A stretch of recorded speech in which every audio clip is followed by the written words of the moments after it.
Ну, собственно, тему моего выступления мы обозначали вместе, и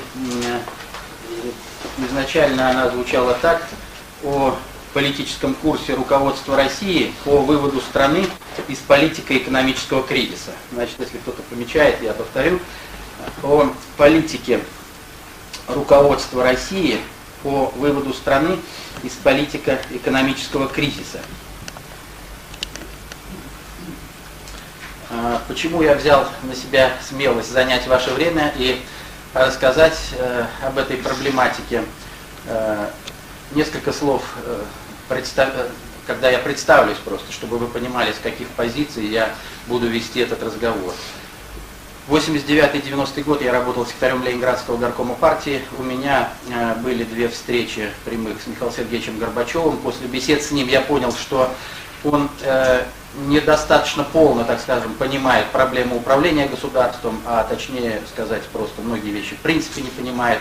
Я работал тогда секретарем Ленинградского горкома, это город заметный в Питере, но никак не мог повлиять на происходящее. То есть я ощущал необходимость перемен, но понимал, что то, что делается, это не совсем то, что нужно России.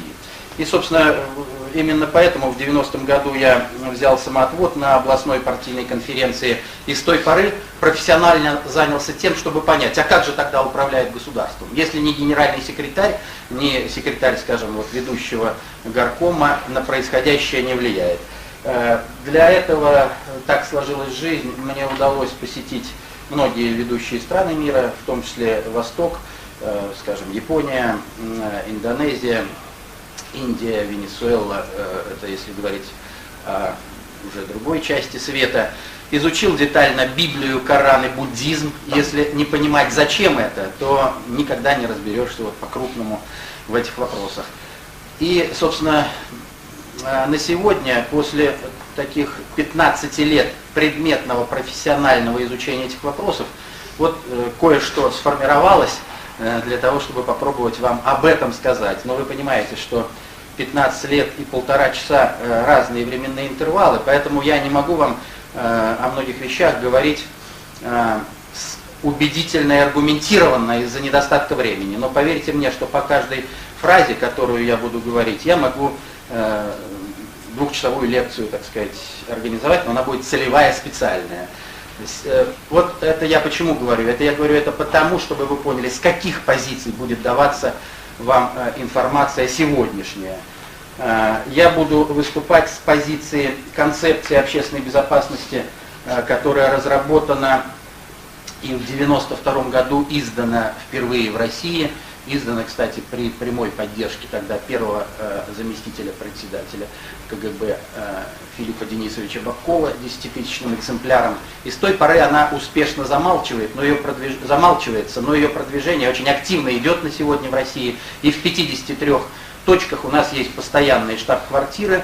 Эта концепция и информация произрастает снизу. За это время издано 53 книги по всем аспектам бытия человеческого. Костяком нашей команды являются офицеры военно-морского флота, подводники, военно-космические войска, физики, математики, то есть люди, которые умеют системно мыслить и понимают, что такое управление по полной функции. Не фрагментарно, кусочки, как, допустим, это воспринимал Горбачев, а управление по полной функции. Книжки вот примерно такие, все они есть у вас в библиотеке. Вот Александру Николаевичу я все книги оставлял, эти порядка 50 книг. И сегодня я оставлю две новых книжки. «Достаточно общая теория управления», которая читается сегодня, в том числе в Санкт-Петербургском государственном университете. «Достаточно общая теория управления» — это новое издание, так что я просто оставляю для вас. И еще книжку, которая тоже только что вышла, «Форд и Сталин. О том, как жить по-человечески». Вопреки представлениям о том, что вот Форд и Сталин — это представители двух разных систем, мы показываем, что мировоззренчески это одни и те же люди, но только один из них выстраивал систему управления на корпоративном уровне, а другой на глобальном государственном уровне, в том числе создавая государство суперконцерн. Ну и, может быть, если у вас есть какой-то актив, для вас могу тоже эту книжку оставить. И точно так же могу оставить свою книжечку, чтобы вы знали, одна из проблем, которой я коснусь, она будет называться «Концептуальная власть». Вот по этой проблеме у меня есть книжечка, которая уже 3-е издание выдержала «Концептуальная власть. Миф или реальность». Просто о сложных механизмах разорения России. Вот, собственно, я считал своим долгом это обозначить, базу по-крупному, с которой я буду раскрывать эту тематику. Почему? Потому что, чтобы понять друг друга, нужно вначале определиться в мировоззренческих стандартах. Если у нас базовые представления будут разные, то мы друг друга никогда не поймем. Привожу вам элементарный пример. Вот аналогия, которая, так сказать, вам сразу будет понятна. Можно ли из 6 спичек сложить 4 равносторонних треугольника? И вот в ответе на этот вопрос может сформироваться 2 линии, каждая из которых будет права, но они будут противостоять друг другу и говорить, это неправильно, а значит, вторая линия будет говорить, это неправильно. Почему? Потому что мировоззренческие посылы будут разные. Если вы попробуете это сделать, как большинство моих собеседников, на плоскости, то есть положите 6 спичек и будете двигать, да, представляя, что задачка плоская, то вы никогда не получите эти 4 равносторонних треугольника. Но если вы представите, что эта задачка решается не в плоскости, а в объеме, то вы выстраиваете треугольничек на плоскости, 3 спички в виде пирамидки замыкаете в вершинке, и у вас получается 3 треугольничка, это боковые грани пирамиды, и 1 в основании. Вот вам аналогия, которая абсолютно также будет представлена и в науке управления, в экономике, в социологии. То есть вначале нужно определиться в мировоззренческих стандартах. Информация, которую я буду давать, она начисто меняет те стереотипы, которые вбивались в наши головы, в головы наших предков столетиями, и в наши головы годами или десятилетиями, как было со мной. Преодоление стереотипов – процесс чрезвычайно сложный. Вот представьте себе, миссию Коперника, когда он пытался доказать, что вовсе не Солнце вращается вокруг Земли. Уверяю вас, задача чрезвычайной сложности, хотя вот сегодня нам кажется, понятно, да, но понятно это не было.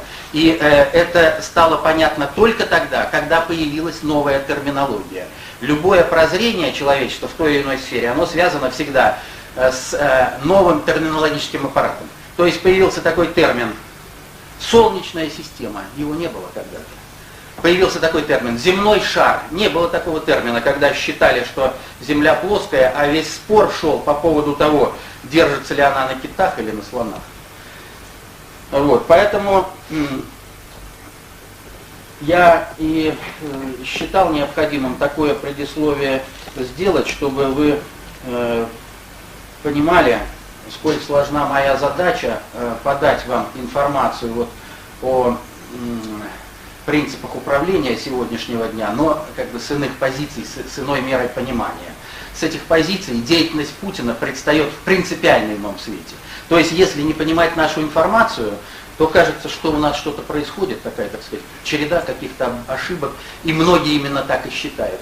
А откуда же такой парадокс, что рейтинг Путина в народе чрезвычайно высок? Да потому что если посмотреть на шаги Путина с наших позиций, то тогда выстраивается четкая, ясная алгоритмика его действий и вполне объяснимая последовательность тех шагов, которые он делает. И я об этом, о феномене Путина отдельно расскажу. Итак, мы говорим о проблемах вывода страны из политико-экономического кризиса. А есть ли у нас основания для такой постановки вопроса? Да, есть. Вы прекрасно знаете, что если говорить о нашей стране, мы сталкиваемся с удивительными парадоксами. С одной стороны, наша страна априори самая богатая в мире. Если вы под богатством понимаете богатство однокоренное со словом «Бог», это то, что Бог нам дал. А что нам Бог дал? По газу мы на первом месте на земном шаре. Запасы газа 45% от мировых, поставки на мировой рынок до 33%. Первое место в мире. По лесу на первом месте в мире. 45% запасов свои в России. По нефти мы были на втором после Саудовской Аравии, сейчас на первом. По золоту на втором после Южноафриканской Республики. По всей таблице Менделеева она вся у нас. Если говорить о интеллектуальном потенциале нации, уверяю вас, проехав по всем странам, я могу ответственно заявить, что у нас с вами самое умное, если говорить по-простому, население, или у нас самый высокий интеллектуальный потенциал. Вы знаете, что, к примеру, проводили физики там свой форум, оказалось, что 80% лучших физиков или из России, или выходцы из России. То есть они приехали из самых стран, из самых разных стран мира, но оказалось, что они все из России, и школу нашу прошли с вами. А как же тогда объяснить, что, будучи вот самой богатой страной, будучи интеллектуально от Бога наделенной особыми качествами, мы влачим нищенское существование? Это говорит о том, что наше миропонимание неадекватно происходящему в мире. То есть кризис, в который мы вошли, это не кризис отдельной сферы управления, это системный кризис, который поразил все без исключения сферы жизнедеятельности нашего общества. И, следовательно, разобраться в этом нужно было бы по-крупному. Почему я говорю о системном кризисе? Да потому что, вы, может быть, уже не помните, но я буквально дословно помню все те лозунги и призывы, и целевые установки, которые давал Горбачев, начиная перестройку. Напоминаю, первое, ускорение социально-экономического развития. Что получили? Падение по всем направлениям в 2 раза. Китай, кстати, за это время удвоил свой ВВП, мы за это время уменьшили свой ВВП вдвое. Дальше, что говорил Горбачев? Он говорил о борьбе с пьянством и алкоголизмом. Что мы получили? Поголовное спаивание народа. Следующий тезис. Дружба между народами, которую вот, как бы она была не совсем та, ее надо на новой базе строить, укреплять. Что мы получили? Внутрироссийскую войну. Следующий тезис. Социализм с человеческим лицом. Это то, с чего начиналась перестройка. Что мы получили? Мы с вами получили капитализм со звериным оскалом. То есть все, что планировало наше руководство, мы получили, но с точностью да наоборот. А в то же время, если вы почитаете директиву Совета национальной безопасности США 20/1 от 1948 года, она опубликована в разных местах, в том числе в книге Яковлева «ЦРУ против СССР». Это другой Яковлев, конечно, не архитектор перестройки. Так вот, если вы вчитаетесь в те директивы, то они все до мельчайших деталей исполнились безукоризненно. Тогда как же устроено управление? Вот, чтобы понять этот кризис и чтобы понять алгоритмы выхода из этого кризиса, нужно четко понять вообще принципы социального управления, которые на сегодня в общем-то, сокрыты практически. Я утверждаю, что высшим уровнем социального управления является та самая концептуальная власть. То есть управление государствами осуществляется с надгосударственного уровня. И законодательная, исполнительная, судебная власти являются, по сути, приводными ремнями от концептуальной власти к государственности и к народу. И если то или иное государство не осмыслило наличие надгосударственных систем управления в виде концептуальной власти, то значит оно не управляет ситуацией. Я утверждаю, что на сегодня Путин понимает вот эти принципы надгосударственного управления, понимает, что такое концептуальная власть, и все шаги, которые он предпринимает, они укладываются в русло этого понимания. Чтобы оценить происходящее, нужно иметь какие-то мировоззренческие стандарты. Разные люди, конечно, происходящее сегодня будут оценивать по-разному. Если бы, к примеру, перед вами сегодня выступил Олег Перов, он бы вам со своих позиций охарактеризовал происходящее, и оно принципиальным образом отличалось бы от того, что скажу я вам. Если бы перед вами выступил учитель, который там уже полгода не получает зарплату 3000 рублей, он бы по-другому смотрел на ситуацию. Вот это вы должны понимать, что всегда в любой подаче есть элемент субъективизма. Почему Олег Перов бы выступил по-особому? Вы знаете, официальный доход Олега Перова $3 миллиона в месяц. Это недавно давала газета «Коммерсант». За счет чего это происходит? Это происходит за счет того, что в нефтяном бизнесе общенародная собственность, недра, на определенном этапе присваиваются частно-корпоративным образом. То есть нефть, она народная, да? Но получается так, что кто ее добыл, тот ее и танцует, что называется. Да? Но это же, понимаете, как должно быть в нормальной государственности. Ты нефть добыл, Ну, за работу, естественно, получил. Кто-то в это время твоих детей обучал, кто-то лечил тебя и твоих детей. Можно говорить о сложности, там, так сказать, этой работы, что у них разная как бы степень сложности, но, наверное, не, ну, как бы, так сказать, можно говорить о разнице в зарплатах там, в процентах, в десятках процентов, ну, в сотнях процентов. Но зарплата Олег Первого сегодня вместе с дивидендами, которые он получает, $3 миллиона в месяц, а зарплата учителя 3000 рублей в месяц. Да? То есть что-то здесь не так. А что не так? А вот это не так, оно и формирует мировоззренческую позицию той или иной системы. Я вам приведу еще такие две цифры, чтобы вы понимали, что если, допустим, перед вами будет выступать представитель Центрального банка или представитель банковских систем, то у него будет свой взгляд на происходящее. Доходы банковского сектора за этот год, за 11 месяцев, составили 696,9 миллиарда рублей. А доходы всего сельскохозяйственного сектора отрицательные. Сельское хозяйство в этот урожайный год получило убыток 60 миллиардов рублей. Это с чем соотнести? Что там, так сказать, в одном месте все разгильдяи и бездельники, а в другом, значит, очень умные, талантливые, работоспособные люди? Нет. Я 5 лет работал председателем правления банка, и поэтому могу вам сказать, что дело не в этом. Дело в том, что в стране сформированы системные ошибки, когда одна из отраслей, вне зависимости от того, как она работает, пухнет как на дрожжах, скажем, банковский сектор за счет судного процента, а другая, принимая деньги в кредит под процент гораздо более высокий, чем рентабельность оборота капитала в сельском хозяйстве, она с неизбежностью разоряется. Это не надо быть специалистом, это нужно иметь образование, там 5 классов, и на бумажке просто написать, все будет понятно. Рентабельность оборота капитала в сельском хозяйстве на сегодня 3-4% по этому году, а цикл оборота капитала около года. А заимствование средств происходит, как вы знаете, на сегодня учетная ставка Центробанка 18% только что, а до этого она доходила до 200%. Поэтому здесь вот алгоритмика очень простая. Значит, что же такое концептуальная власть? Я, наверное, все-таки вот там можно сделать пару рисуночков. Есть там дело? А мел вот сзади. Вот здесь, да? Может быть, что-то такое, понимаете, когда мы воспринимаем с вами информацию, то у нас помимо слов должны формироваться какие-то картинки и образы. Если образов не возникает, то не будет как бы понятий. Я отдельную лекцию читал здесь у вас, и есть кассета у Александра Николаевича по поводу миропонимания. Я там говорил, что понятие – это единство слова и образа.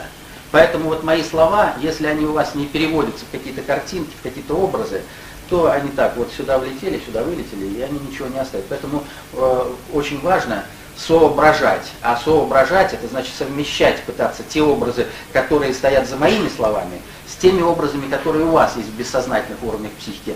Потому что вот понимание и понятие – это единство слова и образа. Вот это только дает понятие. И тогда мы с вами будем понимать друг друга. Если у вас есть только слово, ну скажем, я вам сказал слово «лук», и мы можем сколько угодно потом припираться по поводу, что это такое, но потом выяснится, что я-то имел в виду лук для стрельбы, а вы имели в виду лук репчатый, а наш собеседник имел в виду лук зеленый, поэтому у нас образы были разные. И есть другая ситуация, когда образы есть, а слова нет. Вот к таким явлениям и относится концептуальная власть. То есть на уровне таких ощущений внутренних понятно, что да, управляют как-то вот не так. Вроде как бы и не правительство, и не президенты, а что-то, чего-то как-то по-другому все происходит.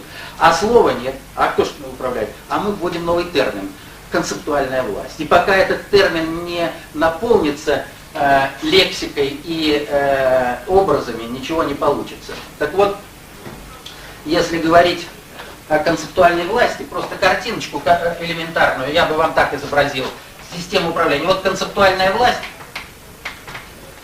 а вот на нее-то как раз через систему партий, левых, правых, центр, это один механизм. То есть кому-то кажется, что это как бы, ну, ты за Жириновского, или ты за Гайдара, или за Явлинского, тот, кто осуществляет концептуальное управление, формирует всегда систему партий, левых, правых, центр, для того, чтобы управлять обществом. Потому что, ну, кто-то ориентирован на Жириновского, кто-то на Явлинского, кто-то на Гайдара, вычисляются все, как бы, так сказать, общественные настроения, и, соответственно, подбираются пастухи по всему спектру настроений. Поэтому это азбука, и вы, надеюсь, это тоже ощущаете, что вот все партии, левый, правый, центр, это один механизм. И он управляется из одного кошелька, ну, через разных кассиров.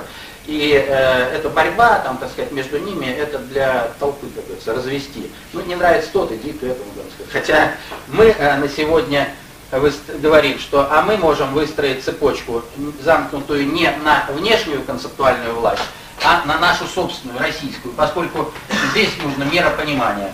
Вот. А дальше вот отсюда уже, через партии, идет влияние на стандартную систему управления, которую вы знаете из учебников. Законодательная власть, исполнительная власть и судебная власть. Да? Вот, собственно, но эти три власти, как бы коридор весь задается отсюда. Или страна идет туда, или страна идет сюда.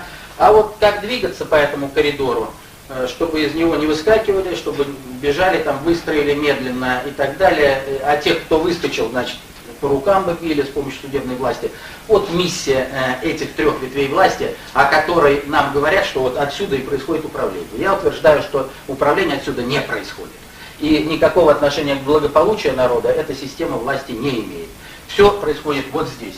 А что же такое концептуальная власть? Это высший иерархический уровень социального управления. Вот если говорить об определениях каких-то, то это высший иерархически объемлющий уровень социального управления, базирующийся на определенном миропонимании. Значит, концептуальная власть имеет 6 управленческих приоритетов. Вот не рассказав вам об этом, казалось бы, вот у нас тема обозначена, но очень важно, еще раз говорю, донести до вас основы мировоззрения, с которых я дальше оценю все, что делается в России. Если это не понимать, то тогда будет непонятно, о чем вообще я говорю. Так вот, концептуальная власть имеет 6 управленческих приоритетов. И именно они и управляют странами и народами. Первый – это мировоззренческий. Мировоззрение. Вот это, конечно, очень важно, и вы можете это пометить, потому что это азбука, которую сейчас знают школьники, там, так сказать, учителя, многие и так далее. Чтобы вы понимали, эта информация, она сейчас очень широко идет. Я вам сказал о том, что она, как бы вот в 53 регионах России штаб-квартира этой информации, но, помечу, она изложена также на сайте dotu.ru. Достаточно общая теория управления. Следующий сайт kpe.ru. Концептуальная партия единения.ру. Популярностью огромной этот сайт пользуется не в России и не только в России, но во всех европейских странах, в Соединенных Штатах. Все сейчас детально изучают все, что здесь изложено. Это глобальная система представлений, если угодно, свято-русского жречества на все происходящее на сегодня в мире, в России и так далее. Значит, это базовая информация. В ближайшее время, поскольку я занимаюсь популяризацией этих базовых знаний, то я просто устал от звонков и запросов из разных регионов России. Вот только что звонил Львов, Омск, Тамбов, Владивосток, значит, Кисловодск с просьбой дать вот ту или иную информацию. Я излагаю ее обычно в форматах коротких статей, там, выступлений, ну, таких очень популярных книжечек. Поэтому я эту информацию на сегодня все выложу на своем сайте с правом ее печатать, публиковать под любой фамилией, потому что у нас авторское право рассматривается иначе. У нас, так сказать, на первом месте стоит проблема эффективности и скорости циркулирования информации в обществе, но не авторское право. Моя информация будет изложена на сайте Ефимов СПБ, одним словом, efimov.spb.ru. Это вот будет популярное изложение, там в частности, ну это я думаю в течение недели-двух, то есть сайт уже открыт, но он еще пока пустой. Значит, том числе там будут представлены мои радиопрограммы, которые идут уже в течение года. В течение года они идут на радиостанции «Невская волна», значит, частота 69,05 МГц.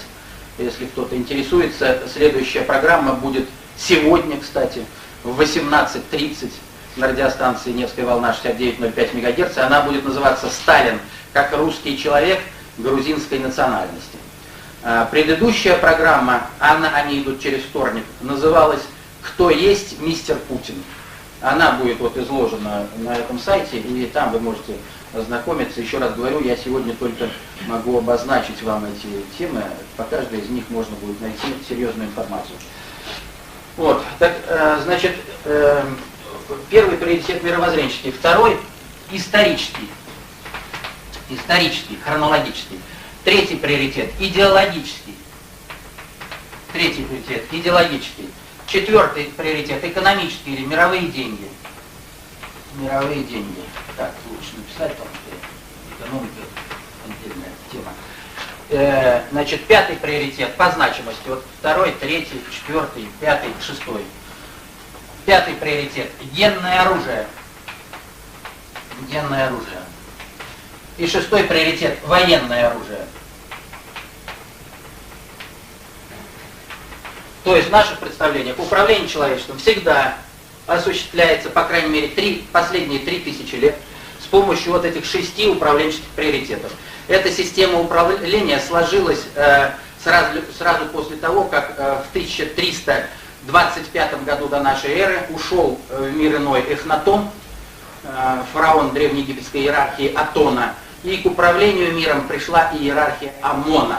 И они Тутанхатона переименовали в Тутанхамона и ввели определенную систему управления на базе вот этих 6 управленческих приоритетов. С тех пор мало чего меняется в мире.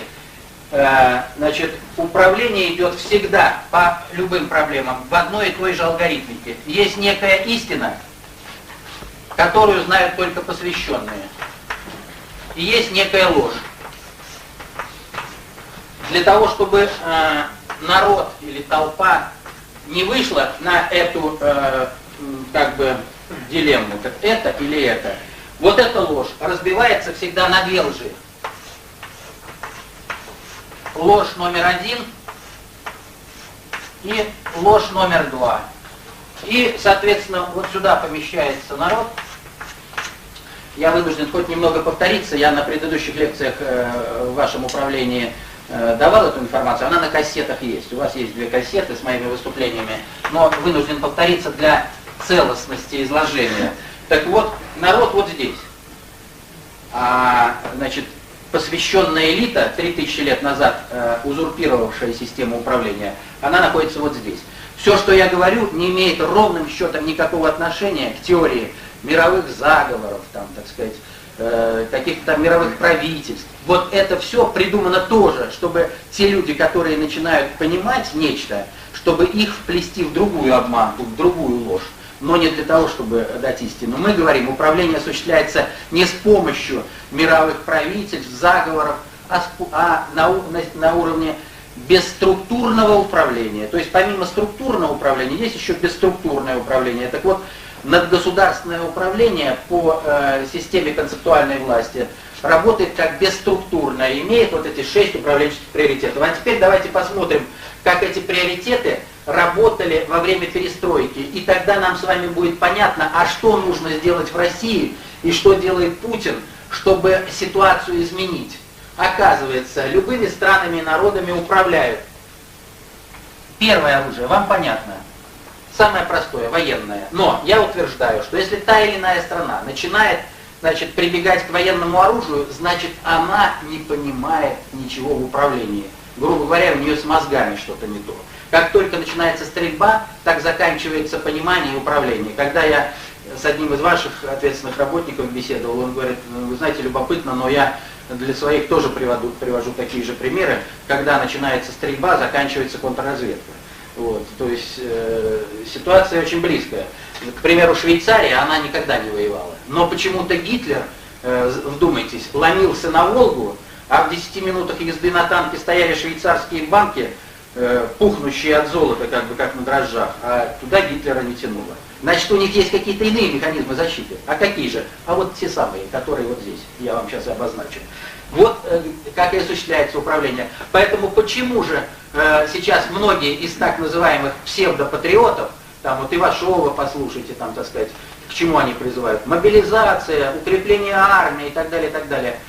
А я говорю, что это профанация вообще управления. И на этом пути мы никогда не добьемся результата, потому что мы имели самую сильную армию, самую сильную партию, самые сильные спецслужбы. А как же тогда развалили нашу страну без единого выстрела? Значит, не здесь решаются вопросы. Эти вопросы решаются не здесь хотя бы уже и потому, что мы на этом приоритете победили в Великой Отечественной войне. А через каких-то 20 лет мы пошли на поклон, скажем, к той же Германии и начали на 4-м приоритете, значит, конючить, просить кредиты и так далее. Да, пожалуйста. Вот.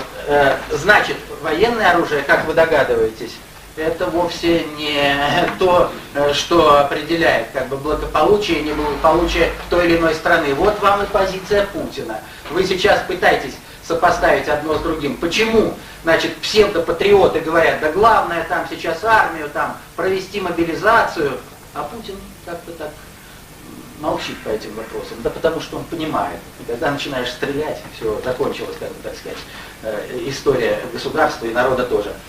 А есть ли оружие, которое работает более радикально, чем военное? Оказывается, есть. Это генное оружие.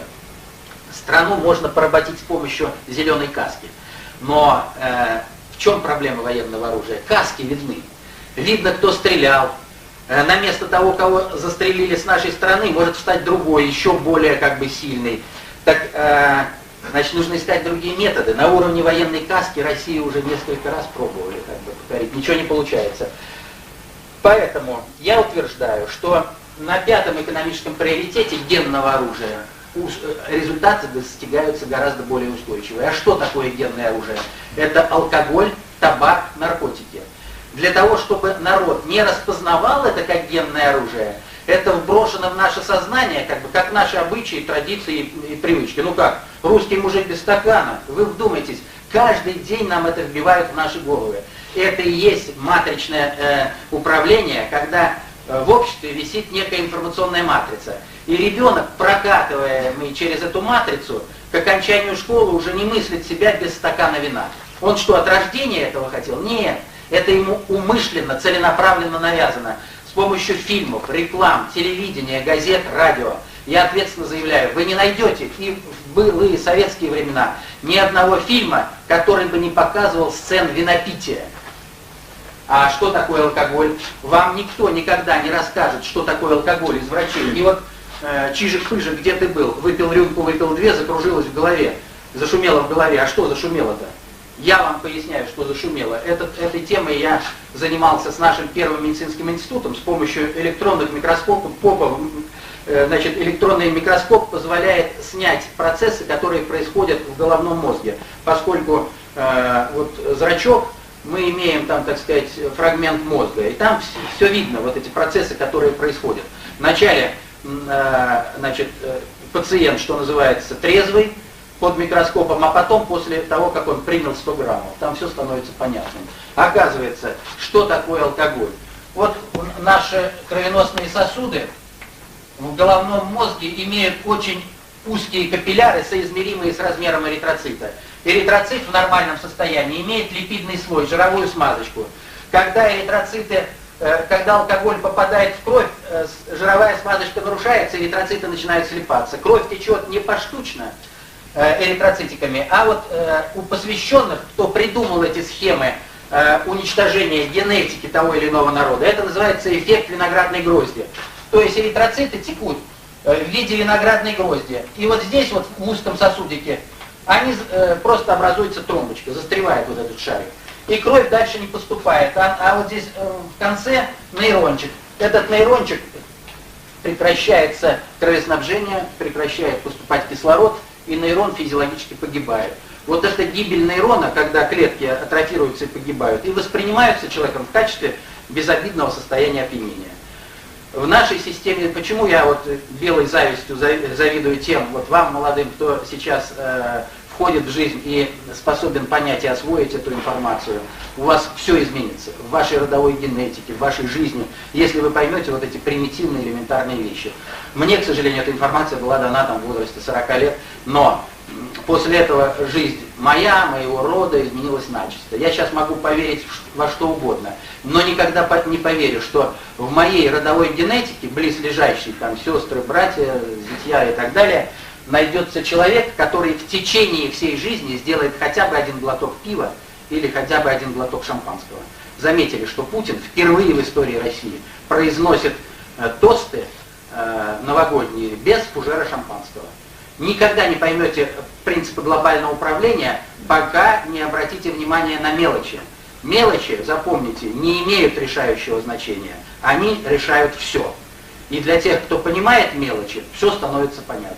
Вот вдумайтесь, почему Путин произносит новогодние тосты, вдруг нарушая все традиции, все общепринятые нормы, без фужера шампанского. Значит, система знаний, с которой я работаю в последние 15 лет, там люди, которые в их родовой генетике на протяжении последних 1000 лет никто не имел права потребить хотя бы один глоток алкоголя или хотя бы один глоток табака. Принципиально иные возможности мозга при этом возникают.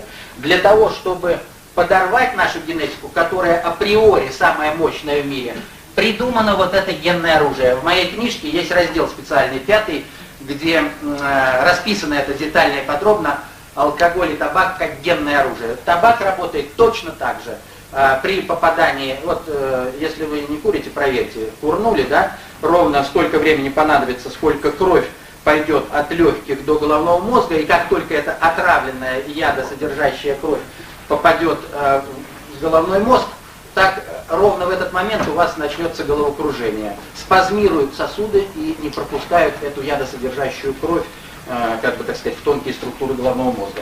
Расписано у меня, и откуда жрецы Древнего Египта взяли вот эти механизмы возможного управления человечеством с помощью генного оружия. Вот если вы запустили в ту или иную родовую генетику генное оружие, то этот род обречен. Через 50 лет, через 100, через 200, это уже второй вопрос. Но если та или иная родовая генетика не распознала алкоголь как генное оружие, считайте, что вы...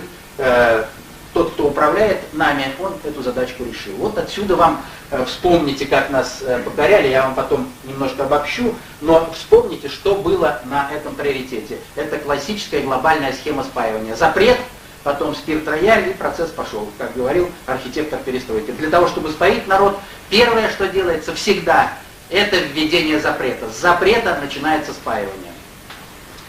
Следующий приоритет, на котором осуществляется управление глобальное. Вот эти два приоритета, можете скобочкой пометить, это материальное оружие, то есть это конкретное вещество, конкретное устройство, да? Как они работают? Вот смотрите, если военное оружие вы берете шкалу, то здесь у вас что будет? Вот здесь у вас будет пистолет Макарова, здесь винтовка, здесь пулемет, автомат, пушка, ракета, да? Если вы берете генное оружие, то здесь у вас будет что? Табачок, пиво, вино, водка, марихуана, героин. Кто-то говорит, да вы что, героин и пиво, при чем здесь это? Я утверждаю, что это абсолютно одно и то же. Функциональное предназначение абсолютно одно и то же. Для подрубания генетики народа. Убойная сила разная, да. У пистолета Макарова и у пушки совершенно разная убойная сила. Точно так же у пива и у, скажем, марихуаны убойная сила разная. Но движение по этой прямой начинается всегда с пива. Самый опасный напиток – это пиво. И пока мы не осмыслим это, у нас ничего не изменится. Мы можем сколько угодно знать физику, химию, способы и системы работы спецслужб. Но если у нас с 12 лет девочки и мальчики будут пить пиво, значит наш народ обречен, потому что мы утратим функцию воспроизводства того, чего у нас есть. Четвертый приоритет. Так что вот здесь я вам пока только обозначил, да, позицию Путина по этому вопросу. Вы знаете, что он, в отличие от Ельцина, не пьет. Вы знаете о том, что он тосты произносит без фужера шампанского. Мировые деньги. Это четвертый приоритет. Вот эти 4 приоритета. Это информационное оружие. Вот здесь, значит, материальное оружие. Вот здесь вот информационное оружие. Мировые деньги, это что такое? Это информация о средствах платежа. Что такое деньги? Это цифры. Эти цифры могут быть изложены или на бумаге, или в компьютерной форме, и ничего больше. На сегодня ничего. Значит, деньги в истории человечества вообще-то всегда были товаром. Опять же, может быть, два слова, чтобы понимали, с каких позиций я говорю. Я вообще по образованию физик. Я закончил физфак Ленинградского университета, и именно кандидат технических наук. Потом закончил ФИНЭП наш, высшую партийную школу в свое время. Поэтому вот я не имею узкоспециализированного взгляда на то или иное явление. Я на все вопросы смотрю, так сказать, если угодно, комплексно. Так вот, деньги всегда были товаром. Это товар, который наиболее часто используется в товарообменных операциях. То есть это были, скажем, там зерно, скот, где-то там шкурки животных, потом металлы, золото, серебро. А что такое бумага? Бумага до 1971 года была просто банкнота. Нота банка о том, что у вас лежит какой-то товар. Соответственно, вы эту бумажку передаете другому человеку, и теперь этот товар уже становится не вашим, а того человека, которому вы передали эту бумажку. Вот как бы природа денег. Но вот, к сожалению, здесь такие отступления, которые и сделать нельзя, но по времени здесь хочется вам и полнее дать, но есть такая проблема. Тем не менее, по деньгам я сделаю маленькое отступление. Это очень важно, чтобы вы понимали, что такое деньги. Потому что управляют миром через деньги. Ротшильд, запомните его фразу, можете даже записать. «Дайте мне управлять деньгами страны, и мне нет дела, кто создает ее законы». Это абсолютно точная фраза. Любые парламенты, законы, депутаты, там, это никакого отношения к управлению не имеет, если вы не управляете деньгами страны. Дайте мне управлять деньгами страны, и мне нет дела, кто создает ее законы. Так вот, для чего была организована Вторая мировая война? Вторая мировая война – это продвижение доллара, как бы так сказать. Хронология историческая такая. 1913 год. Федеральная резервная система США, которая имитирует доллар, а это частная корпорация, утверждается как частная корпорация. 1913 год. Какая валюта тогда доминирует? Доминирует английский фунт стерлингов. Это единственная общепризнанная мировая валюта. Начинается Первая мировая война. На территории воюющих стран валюты проваливаются, доллар приподнимается, и он начинает на равных конкурировать с другими валютами, устанавливается некий такой паритет и баланс валют. Вторая мировая война, 1941 год в России, да, и на территории всех воюющих держав валюты воюющих держав опускаются. Единственная не воюющая страна — Соединенные Штаты. Вторая мировая война, для тех, кто ее заказал и организовал, закончилась в 1944 году, когда было принято Бреттон-Вудское соглашение. В соответствии с этим соглашением 35 долларов приравнивались к 31,1 грамму золота. И все. Единственная валюта на земном шаре, которая приравнивалась к золоту. И если вы в Соединенные Штаты привозили доллары, вам обязаны были в соответствии с Бреттон-Вудским соглашением поменять эту бумагу на золото. Но если вы привозили во Францию французские франки, а в Англию английские фунты, то вам никто ничего не обязан был. Вам обязаны были обеспечить их только долларом. Вот так называемое обеспечение на основе Бреттон-Вудского соглашения, когда все-таки привязка денег была, но такая уже опосредованная, то есть как бы вначале доллар, а за долларом золото. Но в 1971 году де Голль, распустивший это, что кто-то, чтобы получить доллар, должен отдать газ, лес, нефть, золото, а Соединенные Штаты просто нажать кнопку печатного станка, озаботился, как же так? И он что сделал? В Форт Нокс, США, самолет бумаги, а оттуда самолет золота. Туда самолет бумаги, оттуда самолет золота. де Голля быстренько убрали, играет не по правилам, но золотой запас Соединенных Штатов обнулился. И тогда, в 1971 году, 15 августа, можете это пометить, вот очень серьезная роковая дата для понимания глобальной истории человечества. 15 августа 1971 года Никсон в одностороннем порядке подписал указ, который, значит, все международные соглашения вот так перечеркнул и подписал указ, в соответствии с которым была прекращена практика обмена доллара на золото. Вот так, в одностороннем порядке. Это был дефолт Соединенных Штатов, это был полный и стопроцентный.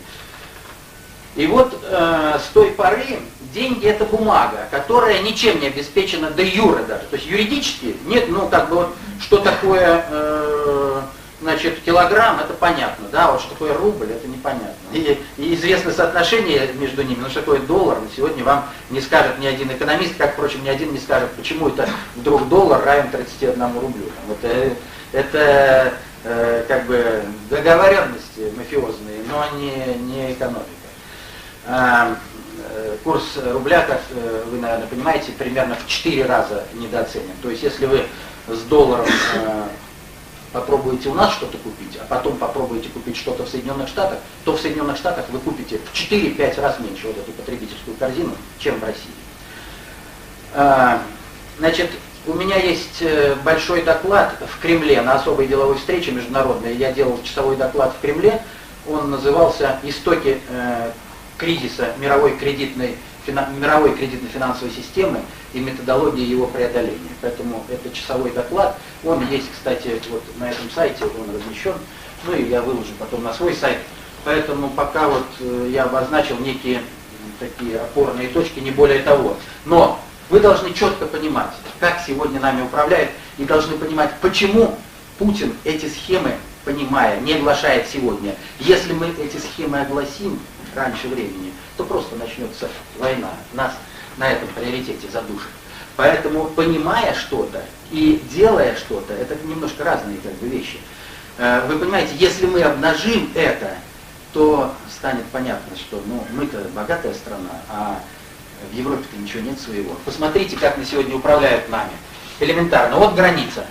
Когда в нашу сторону перемещается 10 килограммов долларовой бумаги, я не поленился, посчитал в весовых пропорциях, 10 килограммов долларовой бумаги, то они же не просто так, нам же их никто не дарит, правильно?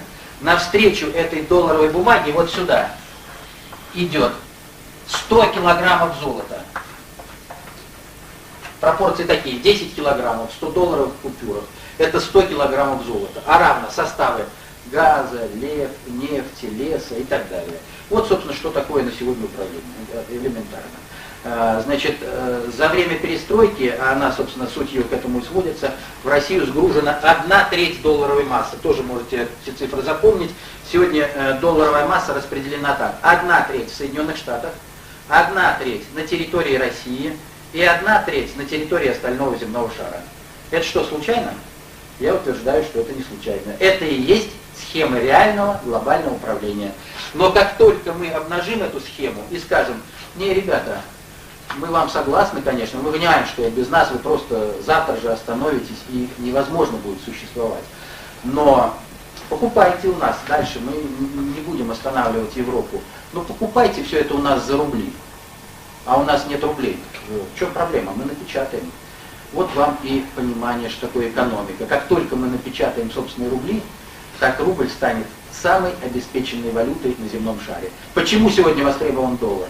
Да потому что за доллар в России можно купить лес, нефть, газ. Помните, как туземцев напаривали? Им там стеклянные бусы давали, там еще что-то. А нам что дают? А нам фантики раскрашены. Вот нарисовали как бы с 71 года, это вообще просто фантики. И у нас там, так сказать, обрадованный ЦБ в подвалы складывает там эти фантики. Сколько накопили на сегодня? 50 миллиардов долларов, это так называемый золотовалютный запас, но там долларовая бумага лежит. А за долларовую бумагу-то из России что-то ушло. Да, это товарное кредитование всех остальных стран. И мы в Европу, ни одной страны в мире нет, которая бы за свое богатство отдавала бы за чужие деньги.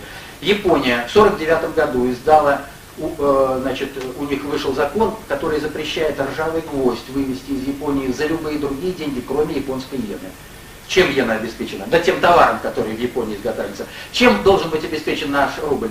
Да тем товаром, который мы продаем на зарубежье. Пометьте для себя очень важную цифру, которую вы можете использовать в разговорах с кем бы то ни было. Наш экспорт всегда в 2 раза превышает объемы импорта. Ну, грубо, там, так сказать, буквально я ошибусь на проценты. Экспорт России всегда в 2 раза больше, чем импорт. То есть у нас, понимаете, нет проблем внешней торговой деятельности. Если это есть проблема тех, кто с нами работает, им очень много надо. Если мы говорим, ребята, только за наши деньги, все, рубль становится обеспеченной валютой. Так что управление на этом экономическом приоритете — это прежде всего эмиссия средств платежа. Тот, кто делает эмиссию, он получает доход, который в экономической практике, слово тоже пометьте, вам ни один экономист это не расскажет, а вы их научите. Пусть они потом откроют энциклопедию экономическую и найдут такое словечко через «е». Сеньорадж. Сеньорадж. Сеньорадж определяется в энциклопедии как доход, который получается как разница между себестоимостью изготовления денег и их номиналом. То есть себестоимость изготовления 100-долларовой купюры 10 центов, а номинал ее $100. Можно в России эти бумажки поменять на что хотите. Ну, если нет миропонимания, то вот такой.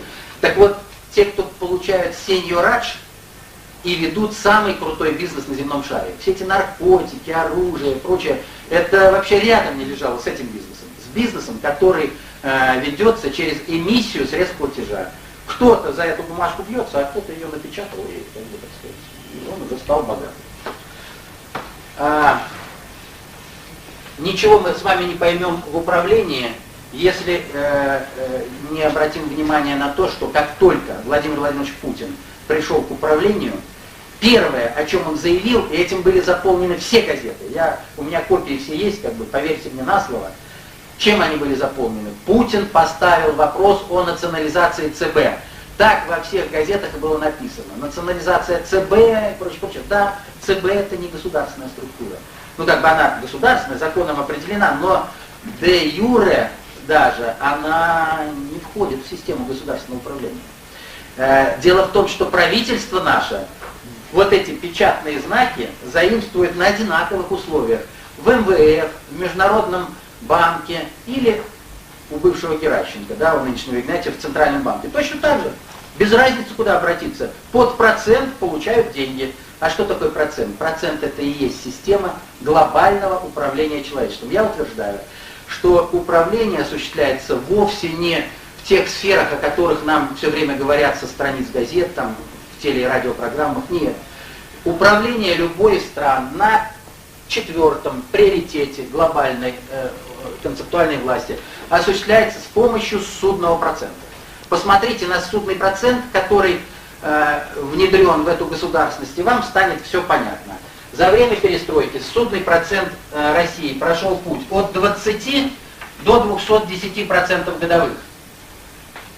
Посмотрите статистику, он все время вот так прыгал, начинал падать, потом опять возрастал, начинал падать, потом опять возрастал, и только с момента прихода Путина идет неуклонное снижение ссудного процента. Путин пришел, это было 60-55, сегодня сколько? Сегодня 18. В предыдущий понедельник учетная ставка ЦБ впервые за всю историю перестроечной России ушла из 20% и стала равна 18%. Не могу вам подробно говорить об этом, но поверьте мне, это настолько примитивно и просто, школьники это прекрасно понимают. И мы создадим таки ситуацию, когда все, включая школьников, это будут понимать, и эта алгоритмика дальше не будет работать. И правительству нашему невозможно будет и дальше дурить народ, показывать, что, вроде мы чем-то управляем. Смотрите, что такое ссудный процент. Значит, долги нашего государства, вы знаете, за время перестройки довели до 160 миллиардов долларов. По этому году грозятся довести их до 120 миллиардов. А что такое вообще вот эти внешние долги, что такое ссудный процент? Представьте себе, что мы с вами в вопросах управления в семье какой-то или были бы столь же наивны, как наше правительство. Потому что, вообще-то говоря, экономика — это слово, которое до нашей эры было введено Ксенофонтом, эйко, дом, номос, правила, то есть правила ведения домашнего хозяйства. Представьте себе такую ситуацию. Вы заняли на покупку квартиры, скажем, 100 тысяч рублей. Под 25% годовых, что считается нормой в постперестроечной России. Что это означает? Это значит, что 25% в год вы должны отдавать в виде процентов. 4 года прошло, сколько вы процентов отдадите? 100 тысяч, правильно? А сколько должны будете? Ну, те же самые 100 тысяч, вы же даете только проценты. Примерно там, ну, рассчитали по 2000 в месяц, если вы будете платить, ну, где-то вот так это будет проценты. У вас, ну, реально, да? И вот так платите проценты. Еще 4 года прошло, сколько вы выплатите процентов? 100 тысяч. А должны будете сколько? Те же 100 тысяч. И так всю жизнь. Вы, ваши дети, ваши внуки, ваши правнуки. Вот, собственно, это и есть алгоритм управления страной на уровне экономического приоритета. Одна страна напечатала бумагу и цифры в компьютере обозначила. Вторая страна не напечатала бумагу, а берет эту бумагу извне. Но извините меня, а что, меняется инфляция от того, что у нас зеленая бумага у меня в кармане или красная? Это как бы покупательная способность моя от этого не меняется, понимаете? Поэтому вот эти примитивнейшие вещи, они тем не менее в головах народа, так сказать, как-то запутаны, и что народ считает, что нет, свои деньги печатать нельзя, надо вывозить чужие. Для чего? Для того, чтобы кормить тех, кто вам дает в рост, что называется, да? Значит, это статистика такая, в книге говорят, нет пророков в своем отечестве, я вам приведу статистику из книги Маргарет Кеннеди, изданной в Швеции, мы ее перевели на русский язык. «Деньги беспроцентовой инфляции» называется.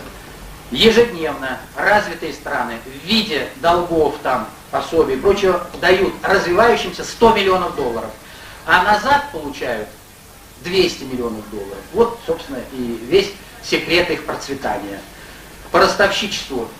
Почему я вам говорю, что не поймете никогда по-крупному то, что происходит в мире, пока не поймете, кто и зачем написал Библию, Коран, что такое буддизм, что такое индуизм. Так вот, цитирую вам Библию. Библия – это концепция управления. Вот эта концептуальная власть, которая на сегодня зависла над нашей государственностью, это библейская концептуальная власть.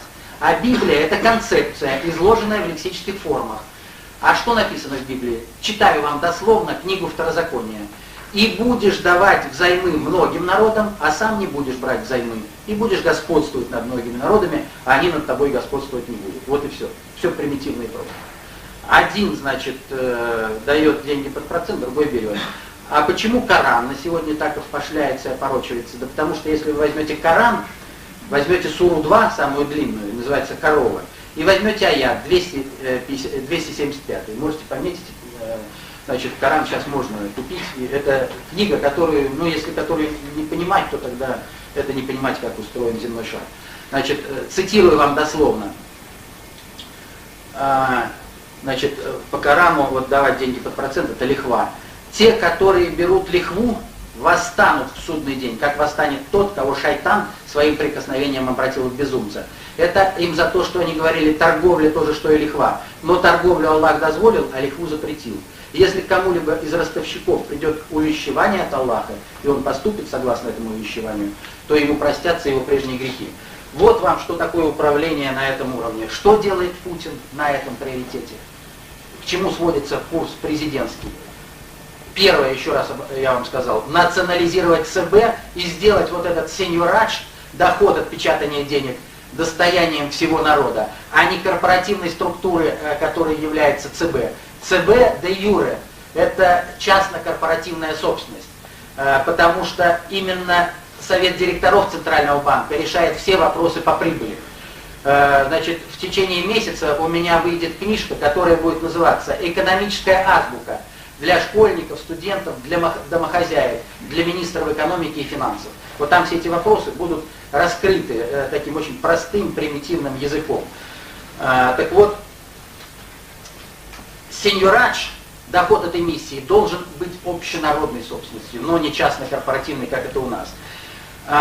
Судный процент в нормальной государственности должен быть строго равен нулю. Только тогда можно говорить о том, что государство вообще понимает, что делает. Чему равен сегодня судный процент в Японии? Нулю, строго, всегда. Доходил до 0,15 годовых. Чему судный процент равен в Соединенных Штатах сегодня? 1,2%. В Европе 3%. У нас 18%. Но вы сами посчитайте, как крестьянин, получив под 18% деньги, может, тем не менее, куда относится судный процент? На себестоимость продукции. С неизбежностью удорожает ее и раскручивает инфляцию. Чем вам будет объяснять ЦБ, значит, высокий судный процент? Инфляцией. Что такое управление человечеством? Управление человечеством – это всегда подмена причин и следствий. Что ЦБ говорит? А у меня высокий ссудный процент, потому что высокая инфляция. Я утверждаю, что высокая инфляция в стране только потому, что у нас высокий ссудный процент. И из тех, кто производит что-то, постоянно выкачивают в банковскую корпорацию, которая ничего не производит, но постоянно получает огромную прибыль и идет: дай мне мясо, дай мне масло, потому что мы заработали очень много бумажек. А еще вы заработали. А мы эти бумажки переложили на эту полку, а потом с той полки на эту, и у нас их стало в 2 раза больше. Вот вам вся алгоритмика, как бы, как разбогатели. Значит, та тенденция, которая реализуется Путиным, уверенно, устойчиво и бесповоротно впервые в истории постперестроечной России. Проверьте все периоды. У вас будет вот так, потом опять скачок, вот так, потом опять скачок. Путин вот такая тенденция по ссудному проценту. Очень важная тема, но, значит, дальше. Идеологический приоритет. Это гораздо более грозный приоритет, чем предыдущий. И вот здесь все происходит, то, что отсюда идут какие команды.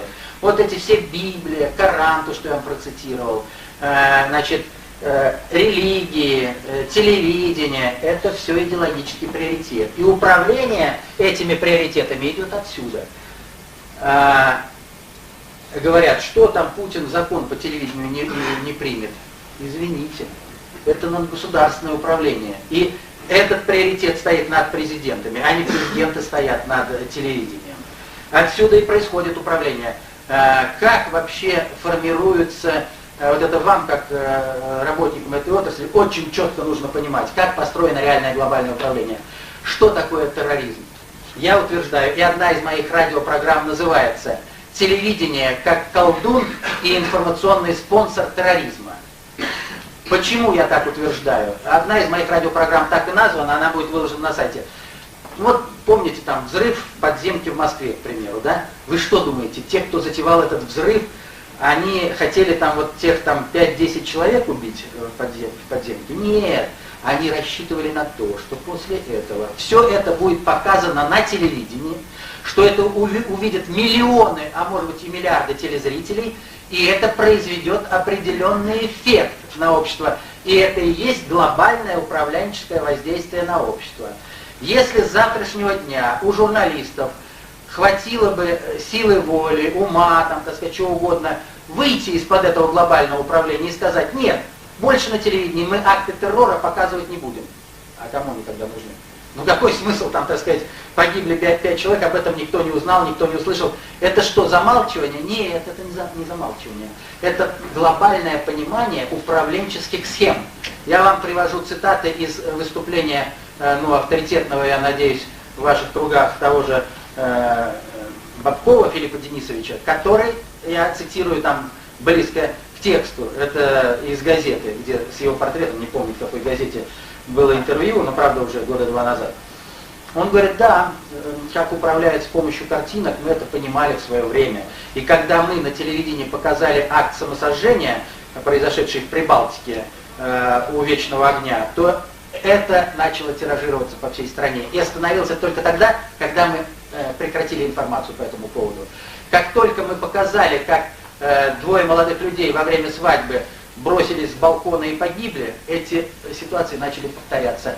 Нужно очень, различать программирование и прогнозирование. Одно дело прогноз, а другое дело программирование. Если вы на телевидении показываете какие-то картинки, то есть так называемое эгрегориально-матричное управление. Эти картинки и формируют ваше будущее. Все, что показано на экране, с неизбежностью перетекает в нашу реальную жизнь. Все схемы колдовства, они на этом и построены. Вначале формируются некие информационные выкладки, а потом отрабатываются схемы перенесения этих информационных выкладок на объективную реальность. Вот что такое идеологический приоритет. Поэтому вот здесь именно и осуществляется управление. И теперь посмотрите, на этом же уже примере я вам покажу. Да, нас начали громить не с помощью зеленой каски, но с помощью зеленого змея, с помощью зеленого доллара, с помощью зеленой повязки на лбу чеченцев. Вот вам, так сказать, чеченцы условно, так сказать, просто на лбу бездумных людей, можно сказать, да. То есть, если находятся такие головы, на которые можно натянуть зеленую повязку, а потом Аллах Акбар, то получается, так сказать, то, что получается у нас в стране. Вот вам управленческие приоритеты. Но неужели вы вот просто, так сказать, даже на обыденном уровне не понимаете, как шло управление и насколько наша модель адекватна тому, что происходило в стране? Вот как шло управление. Что доллар случайно сюда попал, что спирт-рояль случайно попал сюда, что, как бы, так сказать, Чечня случайно вдруг в России возникла. Нет, далеко не случайно. Второй управленческий приоритет – исторический или хронологический. Я утверждаю, что управление будущим всегда осуществляется на основе изменений прошлого. Прочитайте очень любопытную для вас, это очень важная книга, я считаю, Джордж Оруэлл, 1994 год. Вот там все это расписано до деталей. Как сидит целое ведомство и, значит, заново все переписывает в истории. Потому что как только вы переписали историю, так будущее, ну это, как, знаете, как корни. Вот будущее, оно четко будет таким, какое у вас есть представление о прошлом. Если вы сформировали определенные стереотипы прошлого, у вас гарантированно будет одно будущее. Сформировали их по-другому, у вас гарантированно будущее будет другое. С чего началась перестройка? Перестройка началась с того, что развенчали Сталина. Вдоль и поперек во всех отношениях. Что это случайно? Нет, я и утверждаю, что это и есть глобальное управление. Для того, чтобы увести куда-то, нужно заново переписать всю историю, вот, чем, собственно, мы и занимаемся последние 10 лет. Не осмыслив истинную историю, мы никогда не поймем. И в работах вот, внутреннего предиктора СССР, в 50, о которых я говорил, есть прямо и в концепции общественной безопасности «Мертвая вода», она начинается, и есть раздел «Разгерметизация», где дается информация об истинной истории человечества. И, наконец, первый приоритет, самый важный, это мировоззренческий.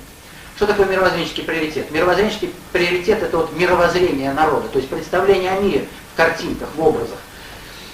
Когда я в Индии был, а там у меня было 2 встречи с Саи Бабой, вы знаете, это ныне объявленный пророк, да, информация о нем на сайте bog.ru, вот 3 буквы, bog.ru, это сайт Саи Бабы, если кто-то там чем-то заинтересуется. Но информация об этой встрече и о всем происходящем, она изложена в книге, которая называется «Последний гамбит». У нас есть такая книга «Последний гамбит», где с наших позиций излагает все, что произошло в Америке 11 сентября 2001 года. Как были организованы и кем эти теракты с надгосударственного уровня управления. И там как раз идет речь в том числе о Саи Бабе и о схемах эгрегориально-матричного управления. Эта книжка тоже у вас в библиотеке есть. Так вот, когда пребываешь в Индии, то наблюдаешь эту картинку, и как бы эти картинки, они остаются очень глубоко в сознании. В Индии 300 миллионов человек, которые именуют себя little people. Что такое little people? Маленькие люди. Каково их мировоззрение? У них мировоззрение такое, что люди есть маленькие, а есть большие. Вот они родились как бы маленькими людьми. И у них нет ни имени, ни работы, ни жилья, ни средств к существованию, ничего. Они просто вот лежат вдоль канав, и если большой человек, проезжая на автомобиле, бросит им корку хлеба, они считают это как подарок судьбы. Они не хотят ничего изменить. У них это все вполне устраивает. Это мировоззрение такое у них. Когда я, значит, в Южноафриканской республике подъезжаешь к аэропорту Кейптауна, то на расстоянии 10 километров, сколько видит глаз, на протяжении 10 километров, вот безбрежное поле вот этих животных, ну, людьми назвать сложно, вот, они просто вот живут, ну там как бы так картинка, кто-то прикрыт там картонкой, кто-то фанеркой, кто-то там рогожей, то есть это вот, и вот так вот, и у них никогда ничего не изменится. Вот откуда устойчивое управление это осуществляется. Если вы, значит, в мировоззрение внедрили нечто, то это нечто позволяет управлять странами и народами на протяжении столетий и тысячелетий. Есть и другое мировоззрение, допустим, с посвященными Швейцарии, когда мы беседуем, они мне, я говорю, что ну вот вы понимаете все это, там, так сказать, глобальная схема управления человечеством, неужели у вас хотя бы из вот, ну, таких каких-то соображений, личных амбиций, там, так сказать, не возникнет желания однажды выйти на телевидение, там, людям и сказать, что, друзья мои, ну вы ничего не понимаете в жизни, вот вообще есть такая система знаний, вы же будете как-то выглядеть умно, для вас это, мне кажется, тоже для личной жизни это важно. А вопрос был такой, а у вас дома есть собака? Я говорю, есть. А вам хотелось когда-то перед своей собакой блеснуть своим умом и умно выглядеть? Не возникало. Так вот, у нас тоже не возникает. То есть, к чему сводится их мировоззрение? Они нас с вами не считают за тех же существ, что и они. То есть мы, которые имеем право на все, и есть вот эта как бы толпа. Ну, они говорят, ну как, ну когда вы ведете там стадо бычков на бойню, ну, да, конечно, что-то у вас там, ну, так жизнь устроена.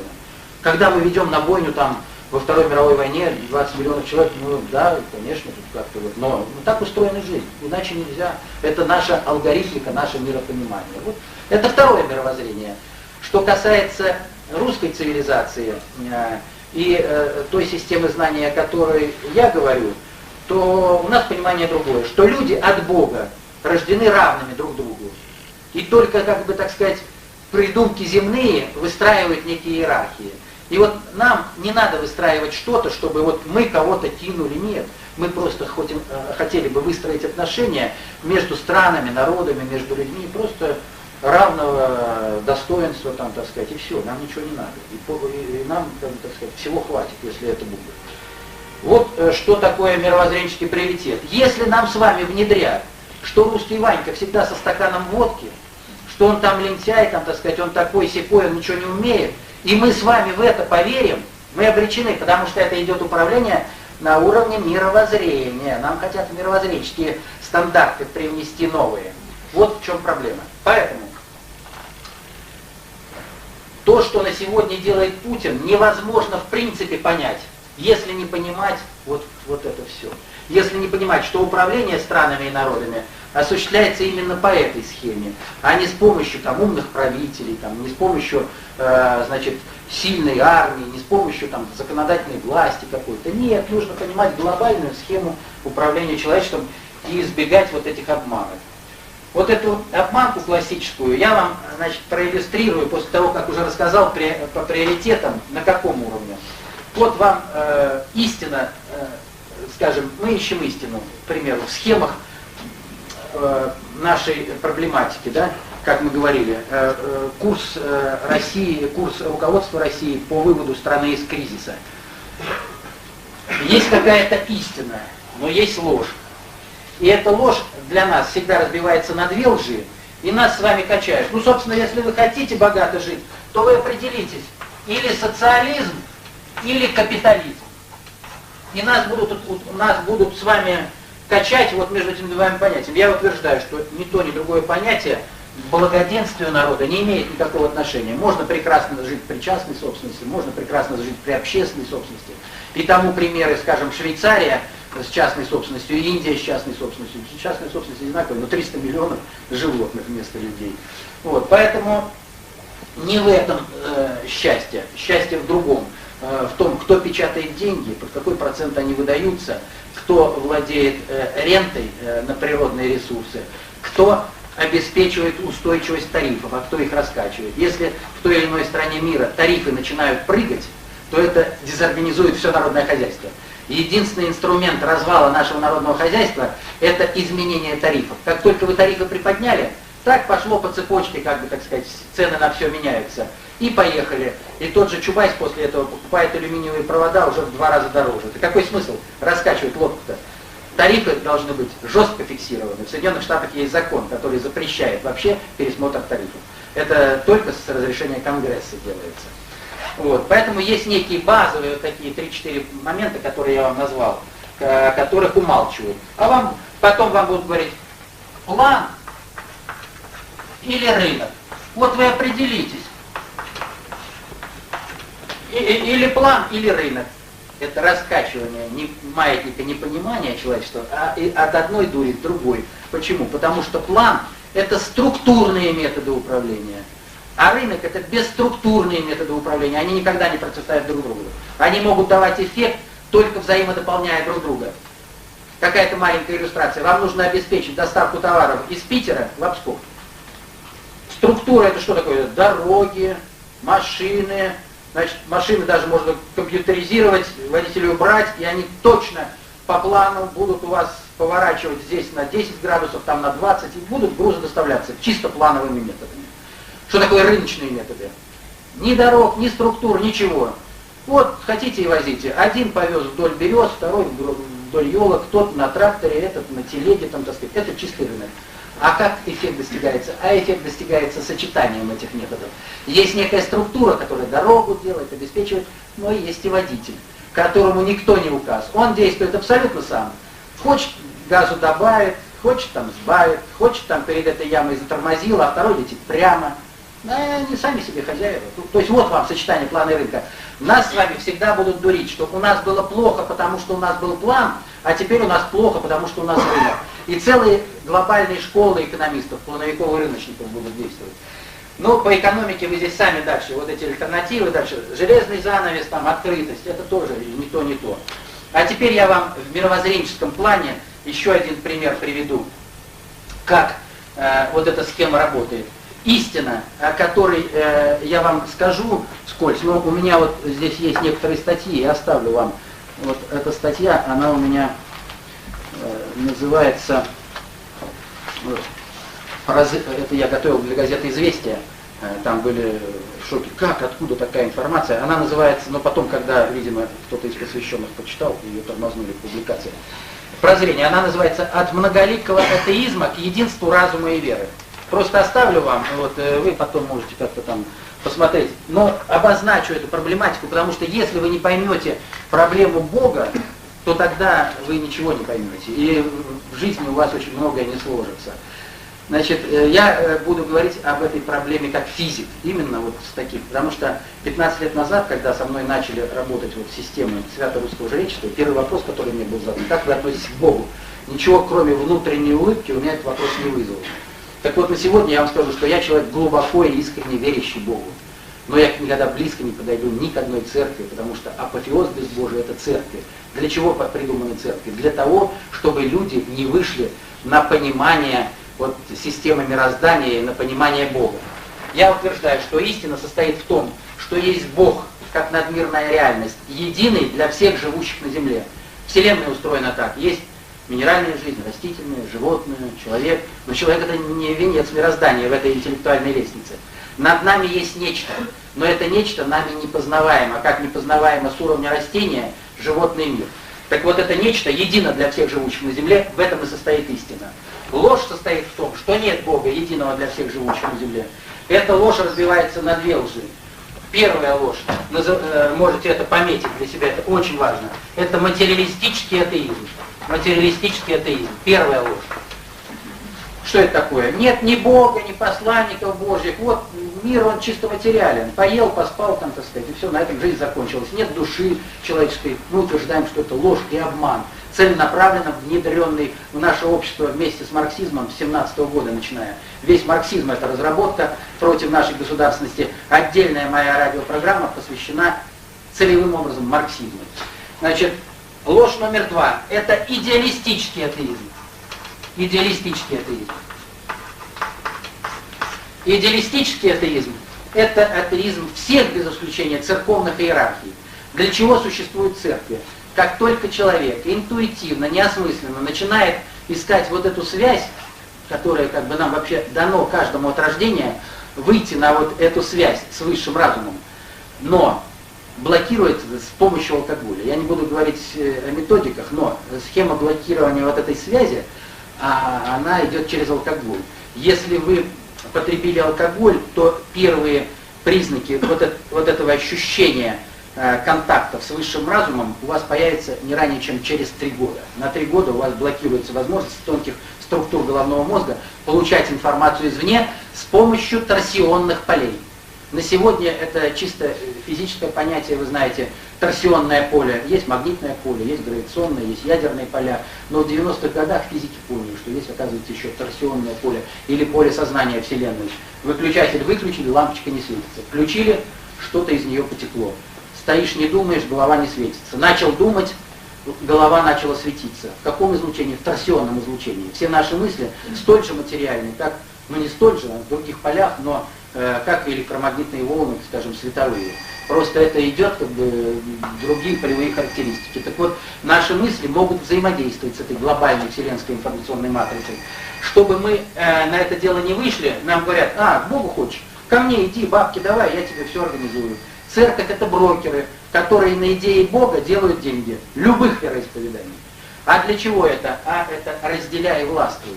Одним подсунули вместо Бога истинного, единого для всех живущих на земле, куклу Христа в качестве Бога, другим куклу Аллаха.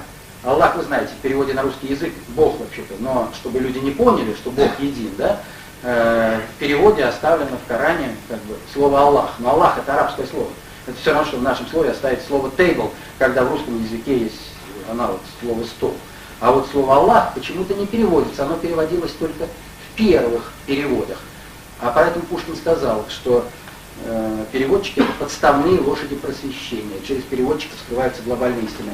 Так вот, лошадь идеалистического атеизма, она и висит сейчас на человечеством. И что нам предстоит России в ближайшее время, и к чему сводится новый курс политического руководства, к разоблачению постепенному как материалистического, так и идеалистического атеизма.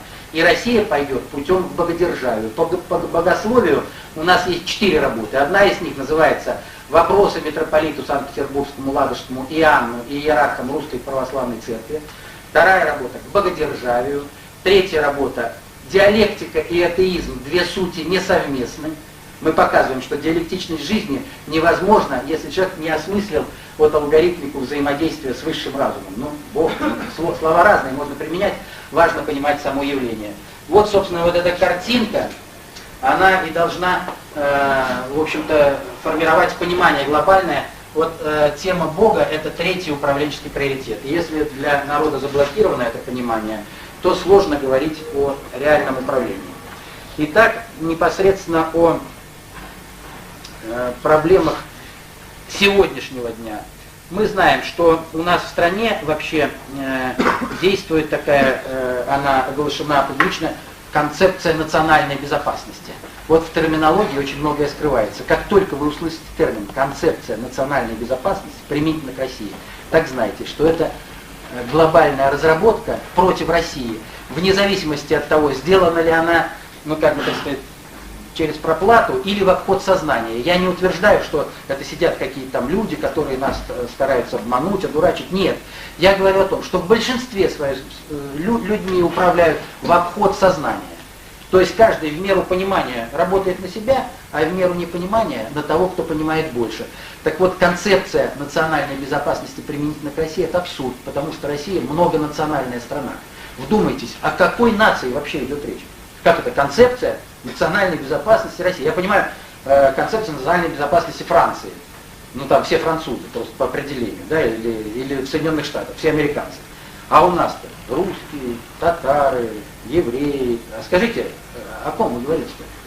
Каждый догадывается по-своему, о какой национальности идет речь. А потом как бы это понимание начинает трансформироваться уже в соответствующие действия. Поэтому то, что мы разработали и опубликовали 10-тысячным тиражом, как я сказал, в 1992 году, называется «Концепция общественной безопасности», где идет понятие о приоритетах и идет представление вот, по достаточно общей управлению. Мы говорим, что управлять любой страной можно только по полной функции.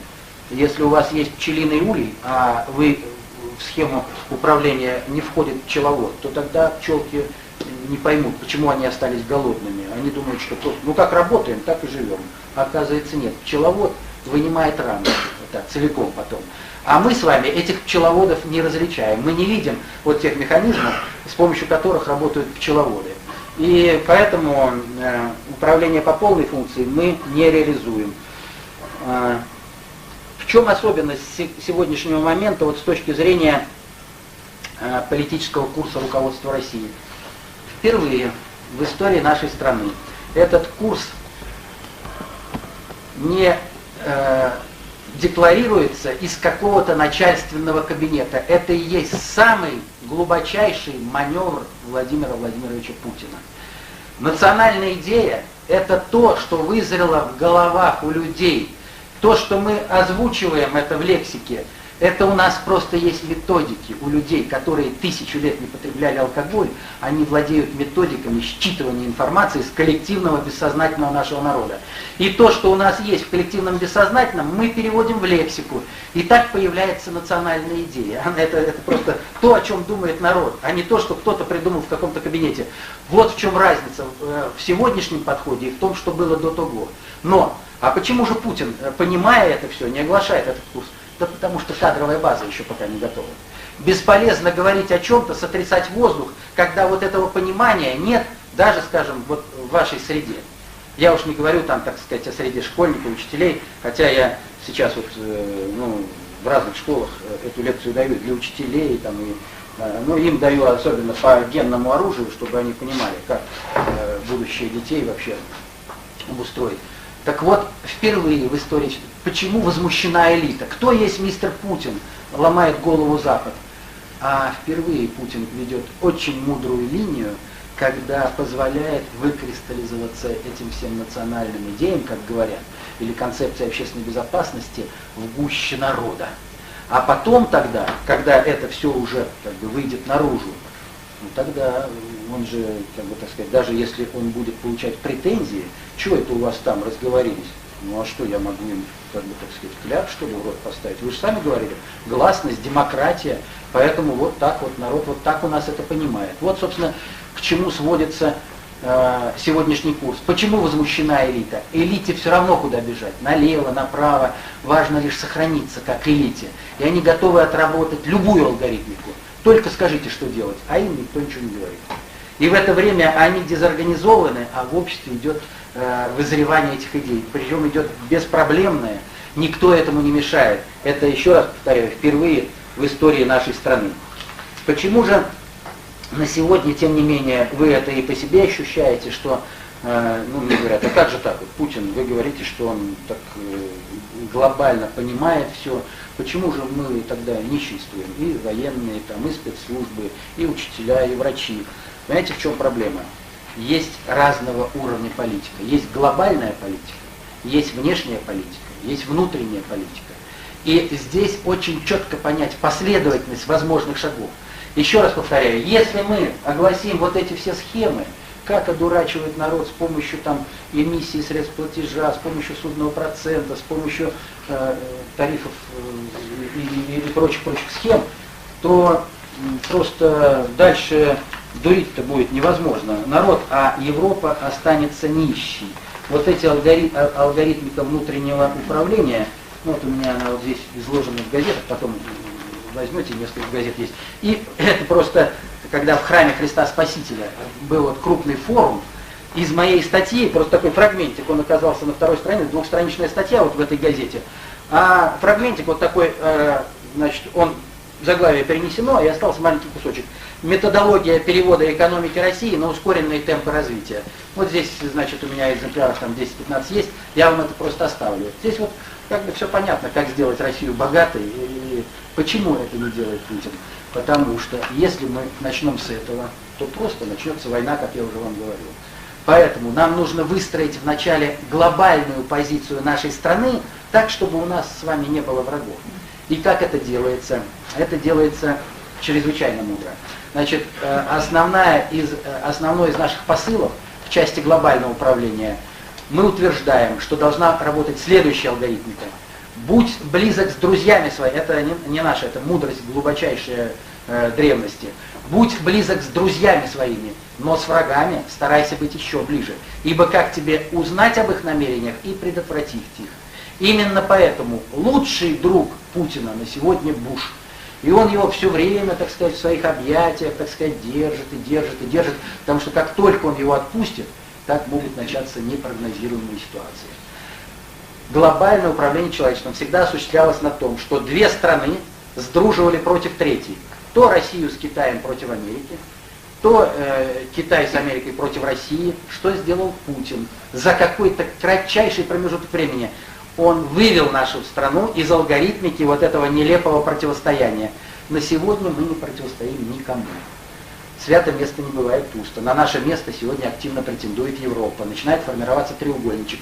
Европа, Соединенные Штаты, Китай. А где Путин? А Путин гораздо выше.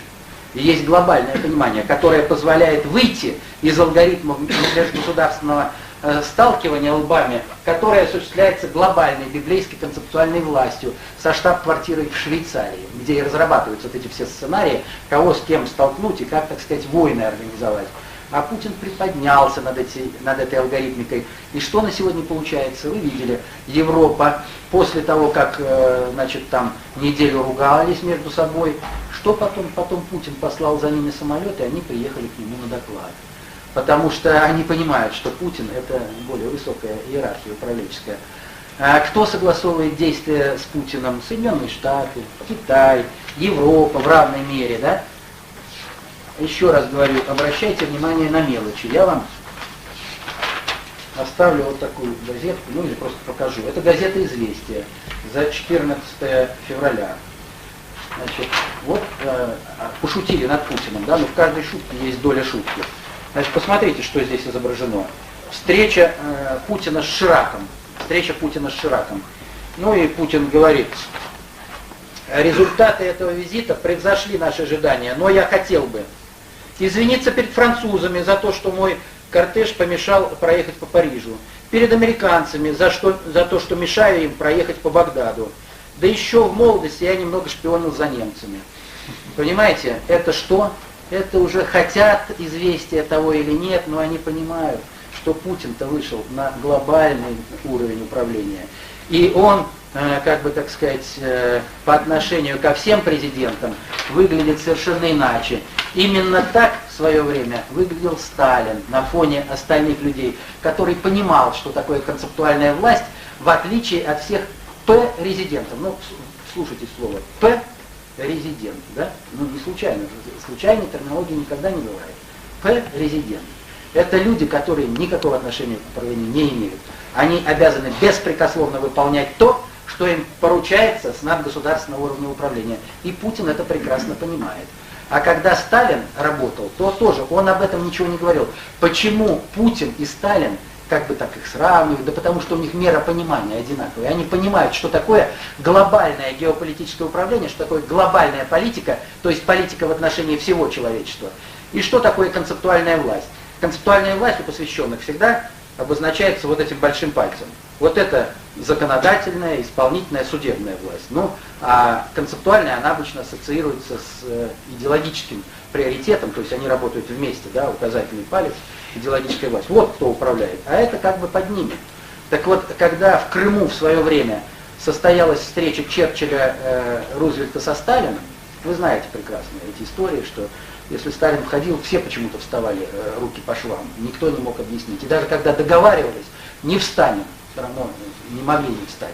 Так вот, когда они увидели, что Сталин раздобрел, они там договаривались о границах, о дележе послевоенном, Рузвельт и Черчилль Сталину закинули так аккуратненько: Иосиф Виссарионович, ну настолько нам понравился Крым, вот не мог бы ты нам Крым оставить, а мы бы тебе в Европе там прирезали.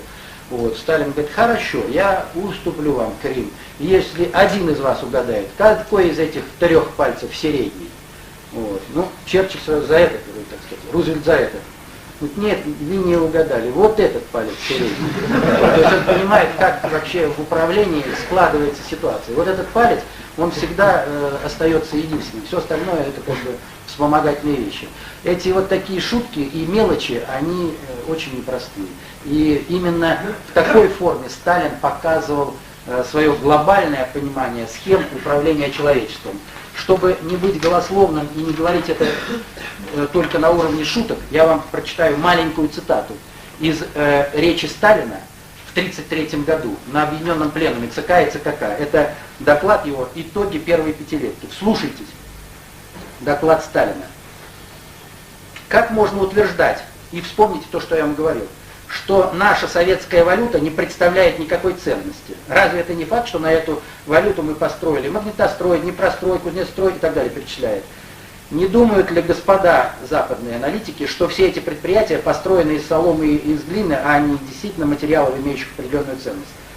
Чем обеспечивается устойчивость советской валюты, если иметь в виду, конечно, организованный рынок, имеющий решающее значение в товарообороте страны, а не рынок неорганизованный?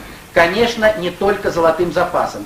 Устойчивость советской валюты обеспечивается прежде всего громадным количеством товарных масс в руках государства, пускаемых в товарооборот по устойчивым ценам.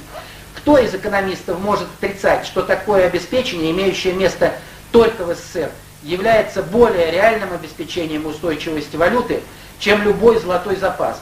Поймут ли, слушайтесь, поймут ли когда-нибудь экономисты капиталистических стран, что они окончательно запутались с теорией золотого запаса, как единственного обеспечения устойчивости валюты? Это 1933 год. Вышел ли сейчас хотя бы один из экономистов России на понимание этих вещей, о чем говорил Сталин? Нет, не вышел. Именно поэтому работы Сталина закрыты. Их вроде никто не запрещал, но попробуйте найти. Потому что когда такое читаешь, все становится очевидным. И поэтому не случайно в эпиграфе одной из книг по Сталину написано: «Сталин не ушел в прошлое, он растворился в нашем будущем».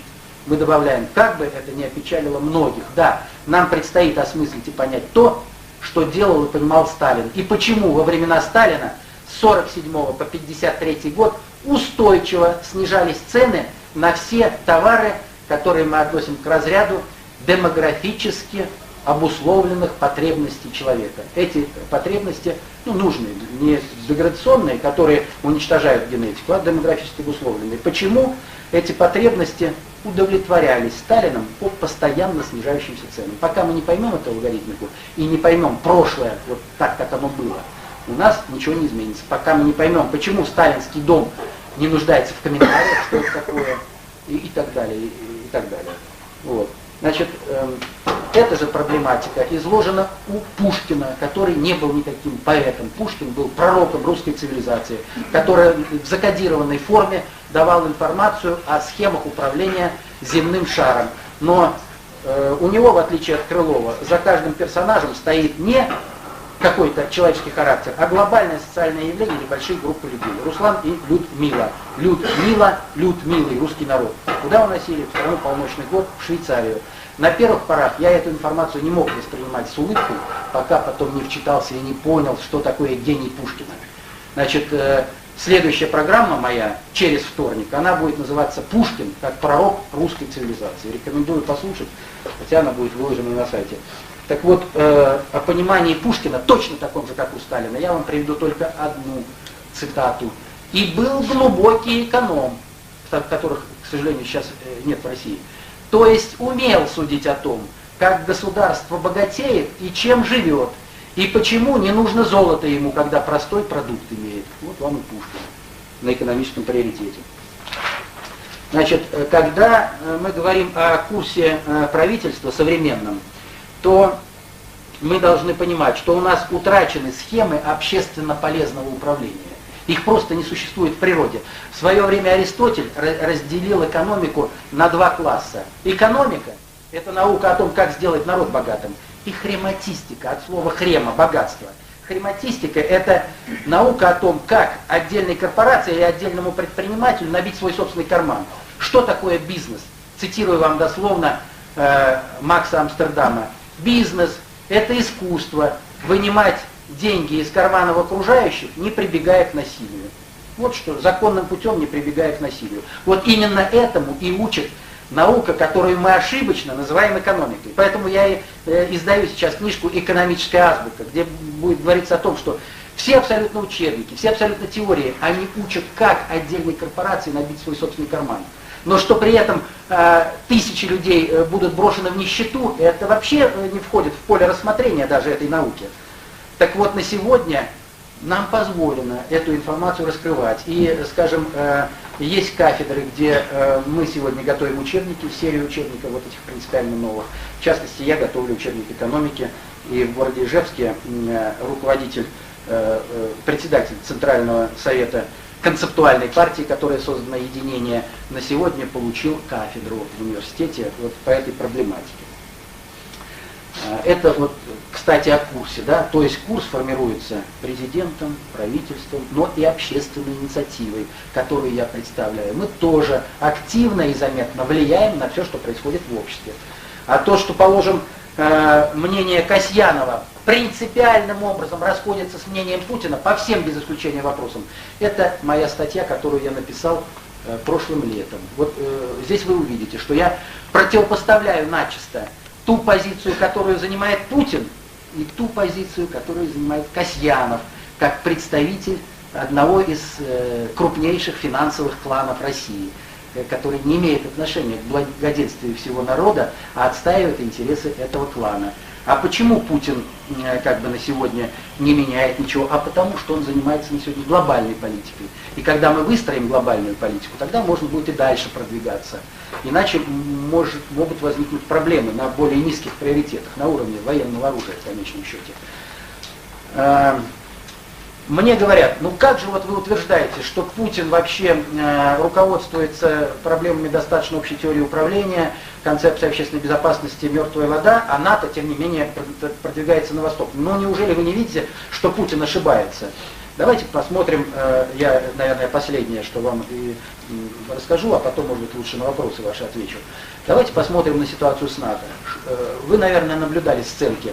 Собака гложет кость, вы берете длинную палку и этой палкой косточку пытаетесь выбить из миски. Что делает собака? Собака набрасывается на эту палку и начинает ее грызть. Вы что, хотите, чтобы мера понимания Путина была на уровне этой собаки? НАТО — это палка, находящаяся в чьих-то руках. Никакого отношения структура НАТО к управлению тому, о котором я говорю, не имеет. И нелепо, как это говорят, бодаться, да, на уровне НАТО. Путин должен быть гораздо выше. Он должен видеть глаза того, кто манипулирует этой палкой, и с ним общаться. И поэтому это совершенно неблагодарное занятие выходить на такую меру понимания. Так вот, в достаточно общей теории управления утверждается, что когда происходит столкновение блока, которым был СССР, с конгломератом евроамериканским, это был конгломерат, разные принципы управления в блоке и в конгломерате, то если конгломерат впитывает в себя обломки блока, он вместе с этими обломками блока впитывает и вектор цели блока, который не всегда идентифицирован даже руководством этого блока, не говоря о конгломерате. То есть он, условно говоря, заглатывает с этими обломками эгрегориальный вирус. И после этого конгломерат разрастается, но качество управления в нем резко падает. Это я говорил еще летом прошлого года на лекции, кстати, вот у вас на второй кассете, вы ее можете посмотреть, есть этот фрагмент. Тогда никаких признаков этого не было. И вдруг спустя год мы все наблюдаем, как работает вот эта теория. Что происходит с НАТО? Впервые в истории раскололись по вопросу Турции, по вопросу Ирака, там, так сказать, и так далее, и так далее. Что делают с Путиным? Почему значит, Ширак встречает подобострастно Путина у трапа самолета, нарушая все протоколы? Да потому что свыше ему были команды попробовать Путина встроить в свой блок. А Путин что? А Путин говорит, не, ребята, ну как, Буш мой лучший друг, как это я могу с вами дружить против Буша? Не, Буш мой лучший друг. Я, конечно, я против войны, и вы мне друзья, но Буш-то мой лучший друг, вы же знаете. Вот вам и алгоритмика управления. Алгоритмика управления не тупая, давайте кто кого там, так сказать, на уровне военного оружия, как призывают патриоты, или давайте вот тут, так сказать, сейчас обнажим все и устроим войну. Нет, Путин управляет ситуацией гораздо более глубоко. И результаты этого глобального управления на сегодня, я думаю, вам очевидны. Значит, я утверждаю, что Россия — это никакая не страна. Россия всегда была цивилизацией. Вы помните, значит, волхвы не боятся могучих владык, и княжеский дар им не нужен. Правдив и свободен их вещий язык, и с волей небесной дружен. Скажи мне, кудесник, любимец богов, что сбудется в жизни со мной? Так вот эти все клановые системы посвящения России, они никуда не исчезнут. И когда есть государственный уровень управления, а есть вот этот, который редко вылезает наружу, сейчас он вылез, начиная с 90-го года. Так вот, как только кто-то наезжал на Россию, наша цивилизационная гармошка сжималась, но потом она распрямлялась, и Россия становилась чуть побольше, чем до наезда. Еще раз наезжали, опять сжималась, а потом становилась еще раз побольше, чем до этого. На нас наехали в очередной раз. И Пушкин заявлял, так высылайте ж нам Витии, своих озлобленных сынов. Есть место им в полях России, среди нечуждых им гробов. А мы говорим о чем? Если вы вовремя не опомнитесь и не одумаетесь, что вы делаете по отношению к России. Россия — это иная цивилизация. Да, мы не цивилизация материи, да, мы не цивилизация духа бездумного, как на Востоке, когда сел под елку и медитирует, да, а там хоть трава не расти с народом. Нет, мы другая цивилизация. Так мы говорим, если вы вовремя не одумаетесь, то гармошка цивилизованная России расправится. И Россия станет страной от Тихого океана до Атлантического. А что делать Европе? А Европе тогда останется войти в нашу цивилизацию и стать 8-м федеральным округом России. И как бы не было это смешно навскидку и на первый взгляд, я вас уверяю, что за этой фразой стоят очень серьезные вещи, глубоко обоснованные и теоретически рассчитанные. Если мы, так сказать, вот напрямую огласим нашу концепцию, то так оно и будет. Только человечество станет просто, это не будет, как бы, так сказать, какая-то управляемая нами система. Нет, мы просто будем жить в ладу с окружающими, с биосферой, с космосом и Богом. Вот, собственно, к чему сводятся наши мысли. И что делает Путин с наших позиций. То есть никто из нас более мудрых решений не принял бы. Мы не утверждаем, что он руководствуется нашей теорией, нам не нужно мотивов. Водительствуем ли он свыше, знает ли он наши работы, есть ли у него какие-то консультанты, понимает ли он сам, нам не важно. Мы смотрим по результатам. Результаты его действий идут строго в глобальном понимании истории человечества. Значит, история, проблемы, еще тут я вот какие-то статейки, так чтобы,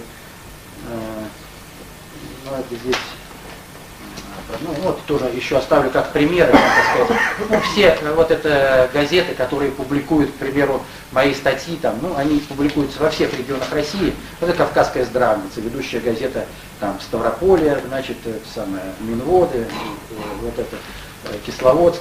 Вот 4 газеты уже со статьями моими, экономическая азбука. Это я лишь как свидетельство того, что эта информация дается широко, и работая в вашей системе, не понимать ее просто неправильно, что называется. Ну вот, спасибо вам за внимание. Я готов ответить на все ваши вопросы. Я думаю, что, наверное, их очень много, поскольку информация необычная. А когда мы можем вообще обнаружить концепцию возможности? Понимаете, вот дело в том, что на уровне глобальной политики есть многие вещи, которые нас просто как бы и не интересуют, и мы ими не владеем. То есть вот эти решения должны приниматься не нами. Наша задача сформировать поле информационное, сформировать кадровую базу, которая была бы так потенциально готова. Но вот этот час X – это воля президента. Поэтому мы о чем? Мы как понимаем свою позицию? Мы что можем делаем? Я вас уверяю, что если мы делаем исключительно все за свой личный счет, не имея никаких денег, и когда нам пытаются дать деньги, нам говорят, ну мы вам дадим деньги, только вы не рассказывайте про христианство, как оно служит против России, вы не рассказывайте про судный процент, или вы не рассказывайте еще о чем-то. Мы говорим, нет, мы так не можем, у нас канал закроется.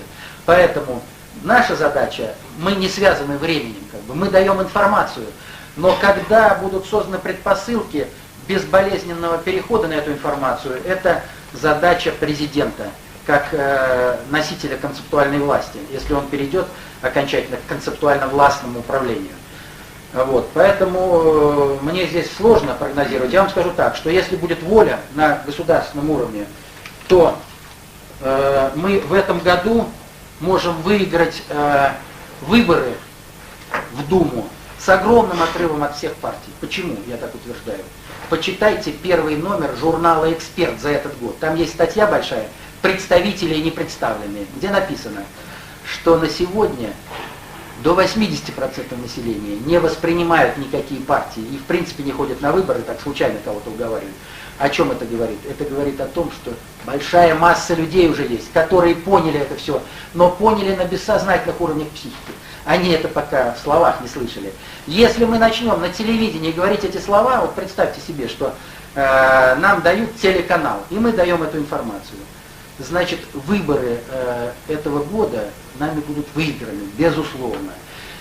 И это будет электорат именно тот, который поддерживает Путина. Почему расходятся рейтинги Путина на словах и в делах? Да потому что Путина поддерживают вот те самые 80%.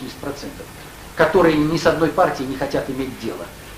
И эти же 80% можно поднять на выборы, если они поймут, что наконец-то пришел не этот как бы многопартийный балаган, а пришли люди, которые начали внятно говорить вообще о государственном управлении, о глобальном управлении и о месте России в истории человечества. Поэтому я не берусь вам прогнозировать, когда это все, но я вам скажу, темпы продвижения информации настолько высоки, что счет идет в любом случае на годы. Вот мои оценки. То есть это может быть как в этом году, так и гораздо позже. Почему? Потому что вот вы должны понимать, вот все мои, у меня прошло порядка 12 телевизионных программ на питерском телевидении, они тоже есть на вашей кассете, здесь у Александра Николаевича она есть. Вот что вы должны понимать самое главное. Почему это вот по времени, я вам отвечаю, почему это произойдет сейчас. Вот эта кривая, верхняя, это смена поколений на Земле. Один раз в 25 лет сменяются поколения. А вот это смена технологий. Технологии на Земле. Раньше каменный топор 1000 лет не менялся. Да? И вот человек родился, рос, умирал, а за это время технологии никак не менялись. Потом технологии начали меняться быстрее, столетиями, скажем, паровой двигатель, там, условно говоря, прочитал 100 лет.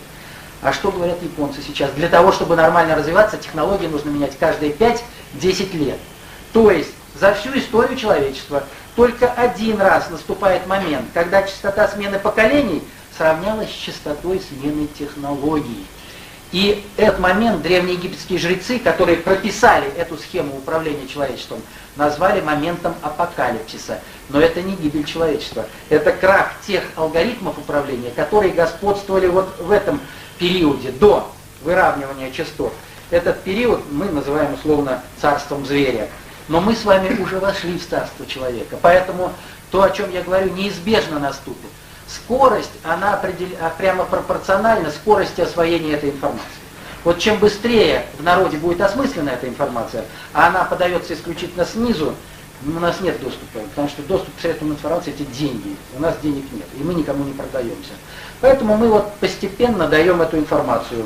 Значит, кадровая база меняется. Мы говорим, это смена логики социального поведения. Какая кадровая база была на коне вот здесь? Кадровая база, приобщенная к тайным посвящениям. В начале жизни получил посвящение, и их хватало на всю жизнь. А теперь получил посвящение, через 5 лет все изменилось. Они как бы, поэтому выходит на поверхность иной генотип, который способен каждые 5-10 лет адаптироваться к принципиально новым условиям в технологиях, в идеологиях, во всем остальном. Так вот, период выравнивания частот, это период с 1910 по 1950 год. Это глобальные такие резонансные явления, которые привели к дестабилизации человечества. Сейчас мы этот этап преодолели, и поэтому то, о чем я говорю, оно неизбежно к осмыслению и внедрению этих знаний. Вот закон изменения вот таких в человечестве мы называем законом времени. Пушкин, вот его глобальное произведение «Руслан и Людмила» о принципах глобального управления, он, говоря о внешней концептуальной власти, глобальном предикторе, говорит, он звезды сводит с небосклона, он свистнет, задрожит луна, но против времени закона его наука не сильна. Вот прошло 2 поколения с 50-го года, и на 3-м поколении мы запускаем эту алгоритмику. Раньше она не была неработоспособна, как там на моей лекции в Ставрополе один казак так образ хороший подобрал. Ну и как я долго объяснял, почему вот раньше мы не давали эту информацию. Он говорит, я понял, колея была слишком глубокая. Да, действительно, человечество загнали в такую колею, выскочить из которого было невозможно. А сейчас колеи нет. И мы поедем так, как понимаем, а не так, как кому-то хотелось. Виктор Алексеевич, а вот вопрос о международных делах. Вот как вы представляете, вторжение Соединенных Штатов в Ирак состоится в ближайшее время или какие-то возможные варианты? Я вам уже говорил, что если та или иная страна начинает выходить на уровень военного оружия, значит она ничего не понимает в глобальном управлении. Чтобы вы понимали, Соединенные Штаты – это точно такая же манипулируемая и управляемая страна, как и Россия, в общем, до путинских времен. Но когда выстраивается схема глобального управления, каждой стране отводится своя роль. То есть, ну, как бы, если вы создаете, один создает корпорацию вот здесь, другой там, а третий на земном шаре. Он сборку осуществляет там где-нибудь в Юго-Восточной Азии, навес повесил, сидят там, температура все одинаковая. Ресурсы качает из России, значит, сам живет в Швейцарии, где там, значит, всегда хорошо. Вот. А из Соединенных Штатов было принято решение выстроить витрину буржуазных ценностей. То есть там как бы фальшиво показывали, ну вот если вы будете жить вот как бы вот так, как в Америке, слушаться нас хорошо, то у вас будет вот так же все хорошо. Поэтому они жили не потому, что они так хорошо работали, так, ими манипулируют. И на сегодня на уровне глобального предиктора принято решение о посадке Соединенных Штатов с тех вершин, на которых они незаслуженно находились, на грешную землю. Посадка может проходить разными способами. Можно мордой в грязь, можно на саночках аккуратненько по склонам, чтобы, так сказать, клиент, так сказать, уцелел. И вот на сегодня речь идет о схемах опускания Америки. Одна из схем – это Ирак. Ирак – это глобальное опускание Соединенных Штатов, причем быстро и резко, со всеми вытекающими отсюда последствиями. Я вам приведу один пример цифровой, чтобы вы понимали. Значит, мой человек вот недавно пролетал, значит, из Индонезии через Париж, как бы у нас самый короткий путь, как вы знаете. Так вот, в Париже, в аэропорту Шарля де Голля, метровыми буквами во весь аэропорт висит лозунг: марионетки Буш и Рамсфельд, кто вами манипулирует? Ого, вот вам понимание уже во Франции этих вопросов. Так неужели непонятно, что Бушем, конечно же, манипулируют, но неужели непонятно, что Соединенные Штаты там ничего не могут найти путного для себя? Да, это схема глобального опускания Соединенных Штатов. Да, из них сделали на сегодня мирового жандарма, ненавистного всему человечеству. Глобальный предиктор тем самым уходит в тень. То есть не потому, что они как бы управляли, а потом развалилось все управление, потому что их алгоритмика уже не работает наша алгоритмика. А они хотят показать, что да, ну Штаты рухнули, ну так они же там, видите, неправильную линию вели. Поэтому Соединенные Штаты на сегодня поставлены в безысходную ситуацию.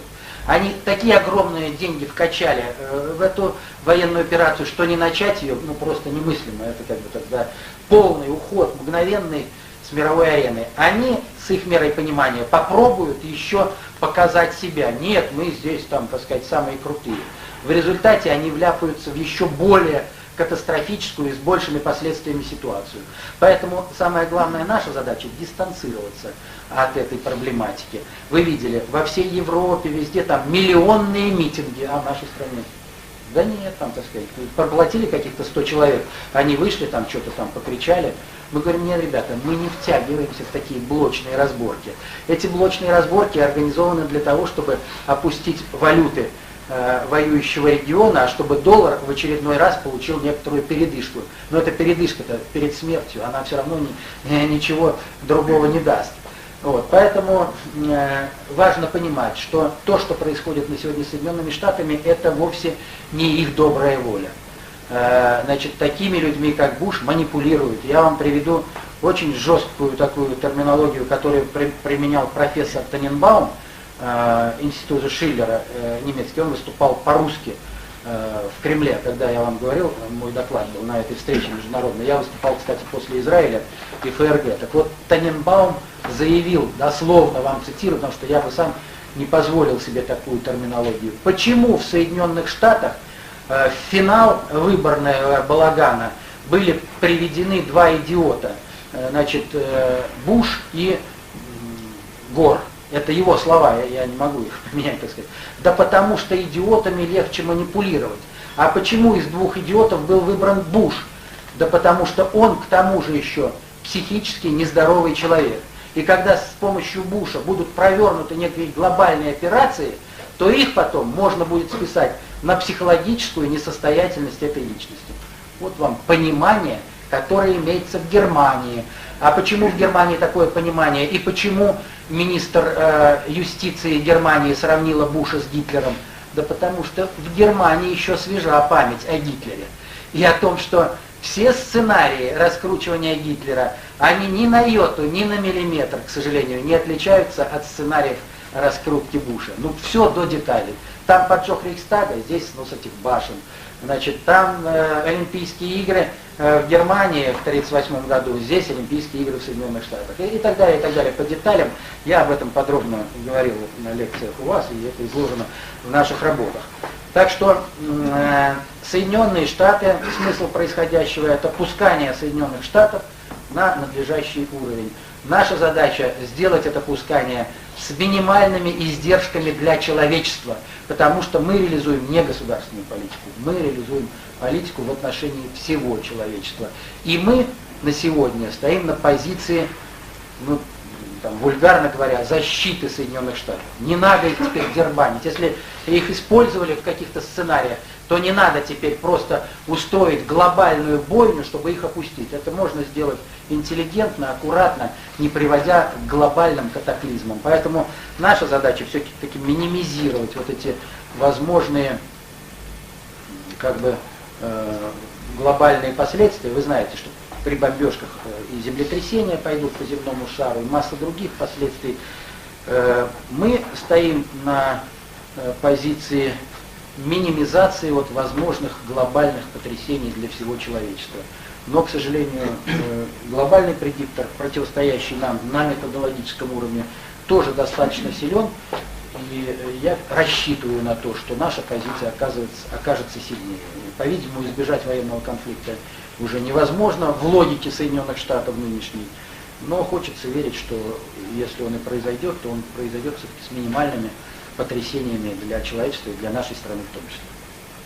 Виктор Алексеевич, а вопрос такой. Вот вы в течение лекции не касались практически стран Востока ни разу. Вы говорите только о Западе, о Западе, о Западе. А ваша точка зрения на страны Востока и не только на Ирак, а вот на все потрясения последних дней, на Аль-Каиду, там, Ваххабитов и так далее. Молодцы, у вас такие, в общем-то, да, для полноты картинки, конечно. Значит, по Востоку это особая статья. Значит, месяц назад замминистра иностранных дел Денисов, который ведет Восток, первый зам, да, он попросил о встрече с нашей командой. Встреча длилась 3 часа. После этого, значит, была повторная встреча, где он собрал уже более широкий круг. Действительно, нам с вами важно на глобальном уровне понять, что такое Восток. Если говорить о Востоке кораническом, то вы должны здесь разграничивать сам Коран и исторический ислам, который на сегодня, как бы, так сказать,